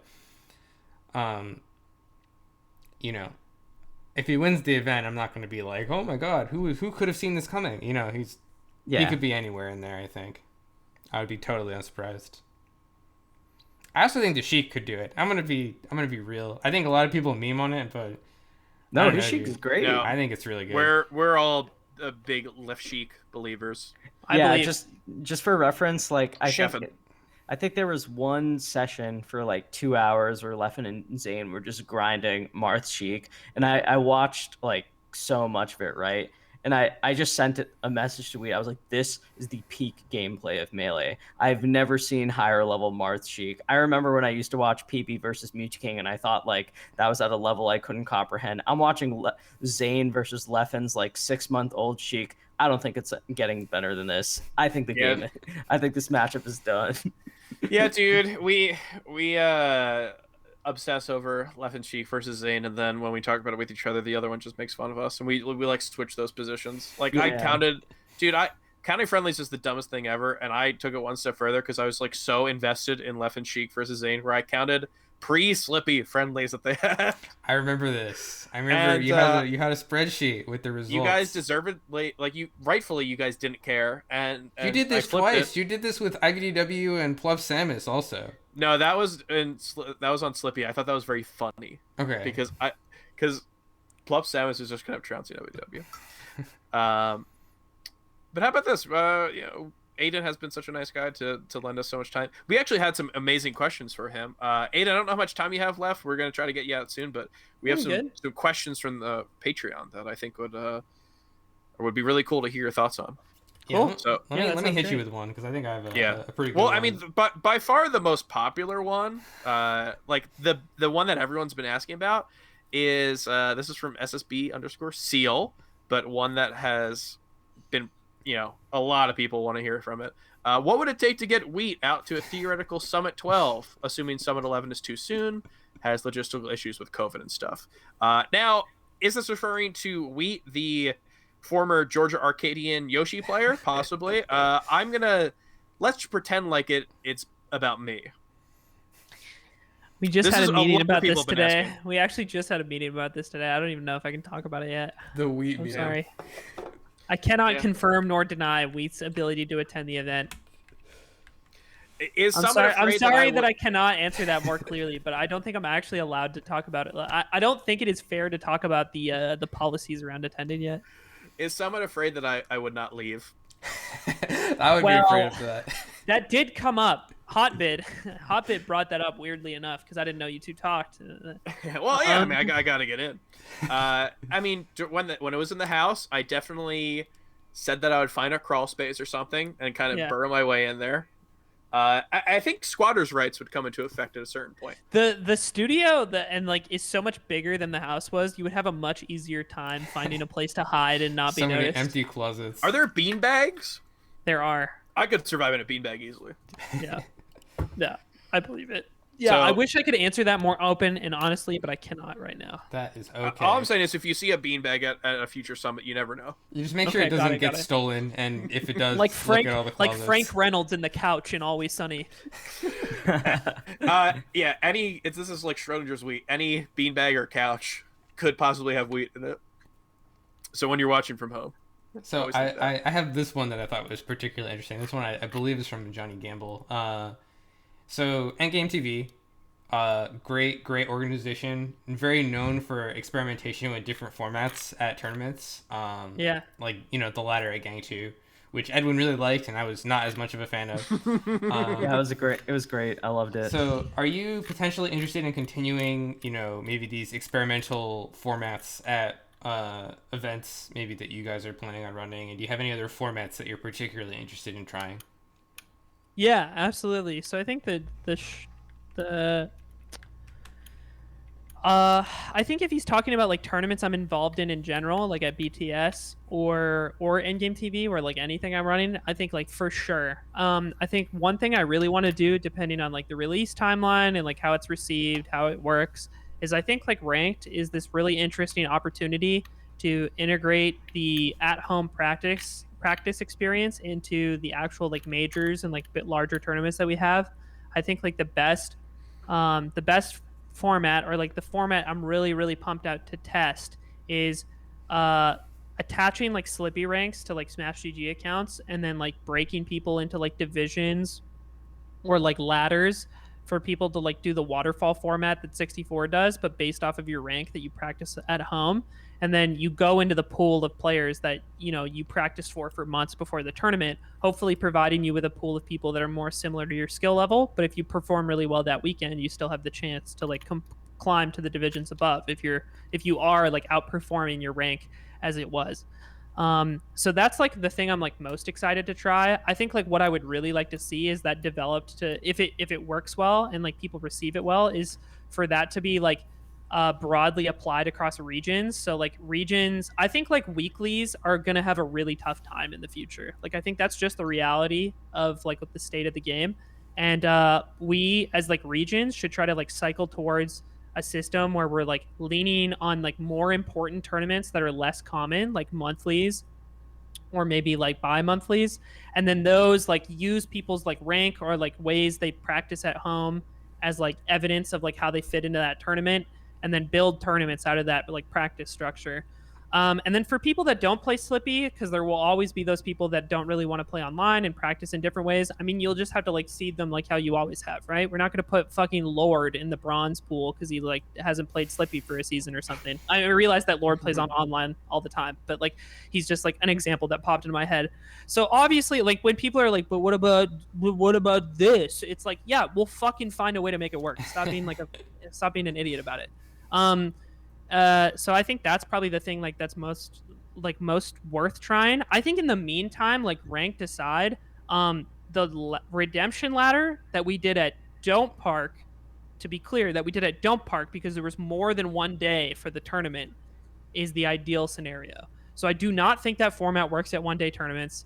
I think trying it at Gang and Saving Mr. Lombardi was sort of like, and Emerald City, we tried it at 3 tournaments, was kind of proof of that. It's like there's too many ways to abuse it. There's too many problems with it. And I do not think that is a good format for one day tournaments. I think it is the perfect format right now in terms of like ease of implementation and like quality of life for tournament entrants and ease of scheduling to implement at your majors that are like 2+ days long. I think it is perfect for that stuff. And I think more tournaments for Ultimate and Melee should be doing that format because it increases the value of your tournament for your attendees by so much while costing you very little in TOing resources to put together, other than like getting enough setups together to like make it happen. So those are kind of the things that come to mind. Whether or not those things will continue under the Endgame TV brand, I think like I need to figure out in the near future. I think EGTV is in a weird spot where like we as like the leadership of that company are just kind of in, we started in college when we had a lot of free time and our full-time jobs weren't doing the same thing. I think that's part of like what makes it so hard for me is like it's really hard for me to like work on like events for like fucking 7, for a 7-hour day and then like eat dinner and like, oh, I guess I'm gonna work on more events. And I'm just it's not as easy as it was. Aiden, Self-Flagellate has a question. Who wins a 5v5 crew battle between Europe and Canada? That's actually pretty hard, right? Who is that? So that's like Nun, Sunsei, Moki. Who say Elliot. Right Elliot's now? watching. Just say Elliot. Who's 4th in Ontario right now? Probably Is Zappy. it Ryan? Ryan? Nah, is it Ryan? I think it's Zuppy and Jamron for 4 and 5. Yeah, I don't know how good Darian is anymore. Too. No, wait, it would be Quaff. And then it would probably be like Jamron or Mateo, or like fucking Ryan. I don't know. Canada's crew is pretty good. I'm sorry, Elliot. Elliot, I tried. Zuppy maybe. I don't know, man. I feel like there's a lot of people that can test that 5th spot. in my mind. And then Europe is like Leffen, Trip, Pipsqueak, Prof, Triff, Pip, Prof, Frenzy. Like, oh, Jeez. Sechi. I mean, this is the problem. I think like both regions have people who haven't taken like competing online very seriously.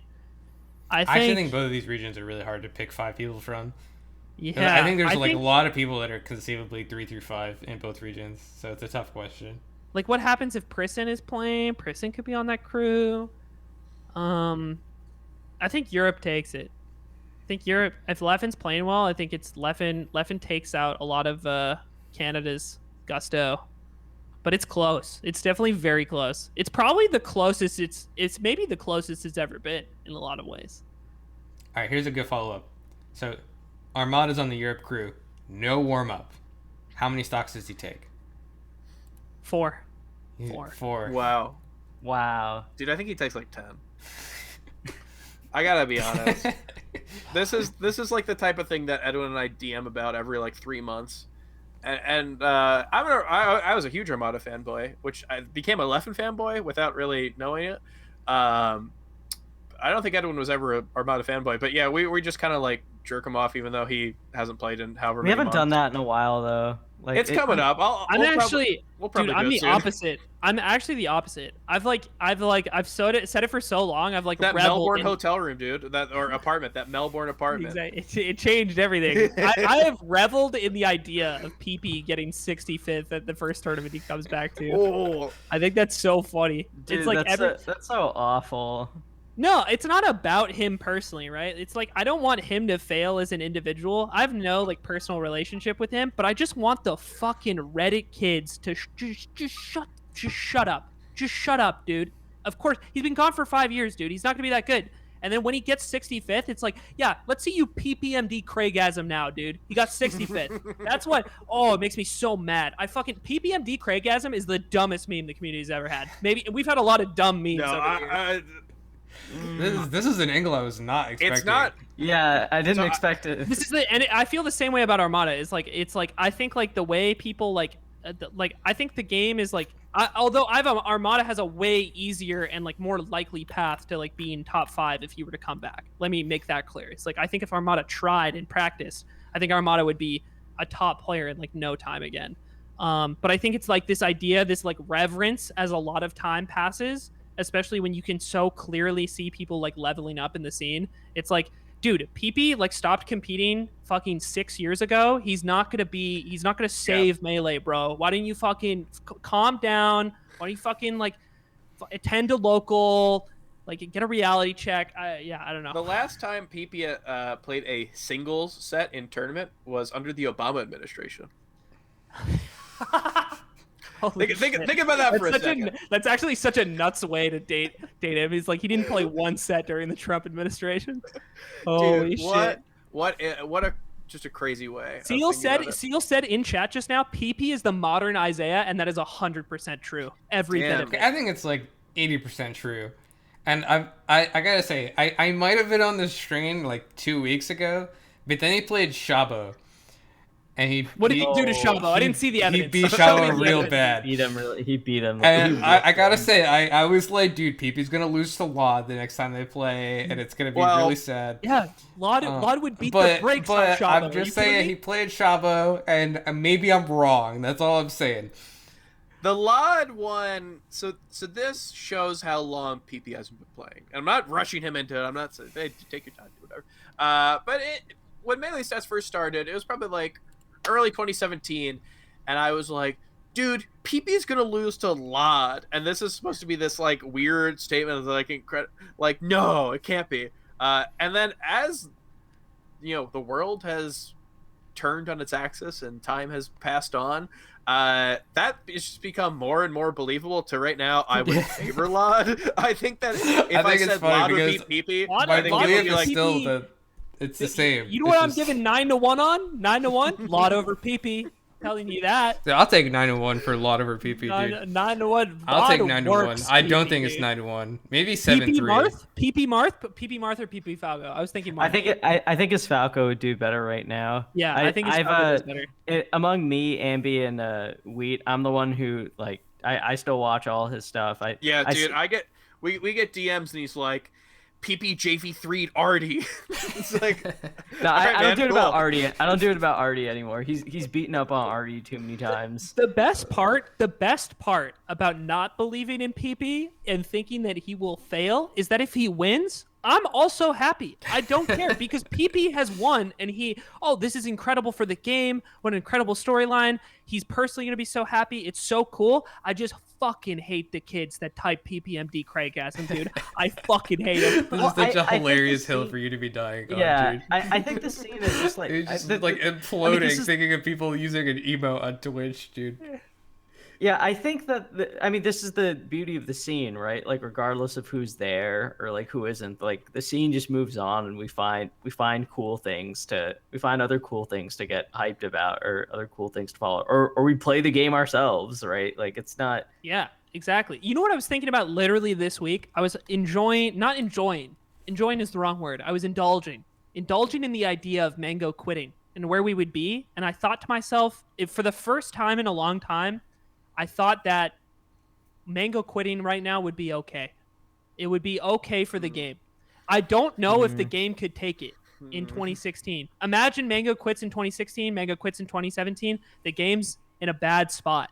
And I actually think this is the first time in a very long time where if Mango quits the game, I think Melee lives and can still thrive because of like the interesting amount of like top level play and personalities that exist in the game. I'm not saying I want Mango to quit, by the way. I'm remarking that the community is in a very positive space at the moment where I think like for the first time in fucking forever that level of hit to the competitive scene could be sustained.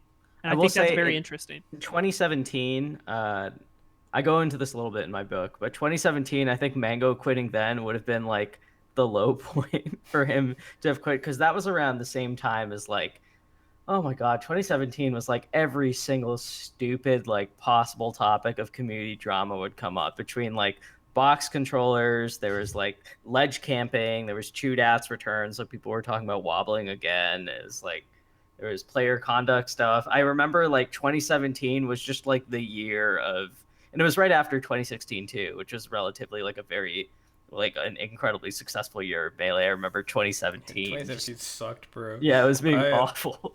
I did not have a good time. I was unemployed. It was terrible. You had a tournament capped off 2016? What wonderful tournament capped off that year? I remember a tournament that started the 2017 MPGR or SSBM rank cycle. I remember that tournament. I don't remember which one ended it though. Shit, which tournament was that? I don't remember. I remember you guys got lumped into 2017, and then by that point, everyone forgot that Leffen beat H-Box twice there. At Jump Park in the Grass, of course. Yeah.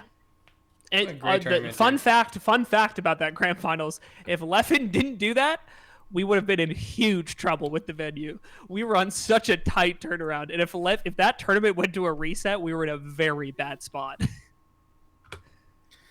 Dude, enough time. That's why you gotta love Leff. He cleaned up when it mattered the most to me. For the TS, dude. That actually is just like Aiden. So Mango's been fucking with me lately. He kept saying he was gonna drop out because it was on Mother's Day, and I like called his bluff. Right? I was like, "Yeah, dude, just campaign." He's like, "Well, what if I don't campaign?" And I was like, "Well, that's that's your call. You can quit, bro. It's okay for the game. That's your call. There's a qualifier after. You can go for it." But in my head, I'm panicking. I'm thinking, and he's playing Wizzy again, right? And it's down to the fucking wire. I'm actually having like a panic attack in the production room because if Mango loses this set, a horde of 3-year Mango subs are going to be like, "Ooh, why wasn't Mango invited to Summit?" And then I have to deal with that for the next 2 months. And thank God he won. Thank fucking God he won, dude. I love how Aiden has so much passion for Melee. So like it just cares about so much about the game and people playing it, and yet the most passionate I've ever seen him is about what makes his job easier. The Nun aMSa set at Genesis 7, dude. I wanted aMSa to win, but I was like, I guess I want Nun to win because my friend is really stressed right now. That was gonna be a terrible night. It's gonna be like a 4-way tie or something. We were gonna have to do a 4-way round robin if he lost that set to decide At like to summon midnight or qualifiers. something, That's right? so late. I was like, just for the love of God, none win this set, so I don't have to stay here any longer. Well, Aiden, we've taken up a ton of your time. It's been a Yeah, speaking super of fun not staying here episode. any longer. I But, mean, like, thank you I for feel having me. like, yeah, I mean, I feel like we could just talk about Melee with you forever, dude. Like, there's just so much, and like, it's good to have a TO that follows the scene, like, has his hands in every local region. It's really Thank you. just a blessing to have you on. But we've been running a little overtime, so tell the viewers and listeners where they should follow you. Yeah, you can follow me on Twitter at Aiden Calvin if you'd like. I think that's about it. I think like a little shout out. Saw Divine Senator Kelly, who's Zach, in the chat. He was someone that I got into Melee along with a bunch of other people in my dorm in my freshman year, and a bunch of people.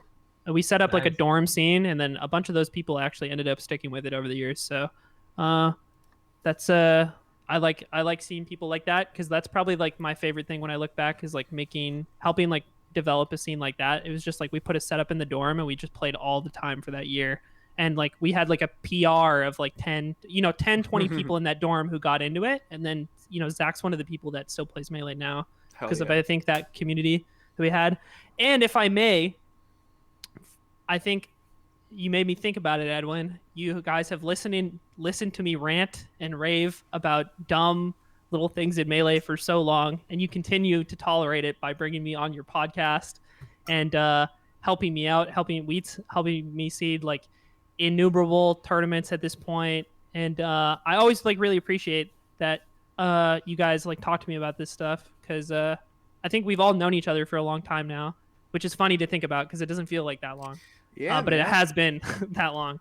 And I don't know. I'm super, super happy you guys like still do stuff like this and have stuck with it so long. It's like, this is like kind of the new age, or like the new wave of the community, the new wave. It's like, I remember thinking like when I got into the community, it's like, oh, there's so many cool people and like community leaders and people that move it along. And I feel like we were the people that came in like the next generation that get to do that for other people. And I think that makes me really happy. So well, you work for BTS and we have 35 viewers right now, so I appreciate being thrown this week, but feels like we're kind of different levels. No, I mean, dude, you were talking about this. I appreciate you being on this so much. Someone who I can talk to about like Melee endlessly. And I would say, I don't think I'm going out on a limb here, probably the best podcast you'll be on all week, right? Like, we had such a great podcast here. I don't see how anyone could top it. Dude, it's so nuts how everybody reached out at the same time. I think it's so funny. It's like I'm promoting a book or something. Yeah, dude, you're the man of the hour, the king of Europe, and also I guess the king of Europe. Imagine. Don't tell the EU guys that, dude. King of Europe. All right. Well, yeah. Thank you again. No, thank you, Edwin. Do the shill. Just go to patreon.com/meleestats if you like shows like these and you want more of this. And if you want more of daily reporting, if you want more of Monday Morning Marth, more of When's Melee, more of our films, more trivia content, more collaborations with other Melee contributors and whatnot, definitely subscribe. It goes a long way and we really appreciate it. And we want to do more stuff like this. Subscribe to Melee Stats on YouTube for our long form content and Melee Stats archive for episodes of Waiting for Game and other little bonus episodes. You can watch the latest Golden Guardians Melee video, which has Melee Jeopardy questions written by me and Ambi. Yeah, that was yes, really sick. I was Definitely not part of this at all. Edwin Buddy wrote 0 questions. Literally nothing. Yeah, thank you so much, Aiden, for being a part of the show. It was definitely a great episode. Absolutely. And thank you, listeners and viewers, for tuning in. All right, see you guys next week. Peace.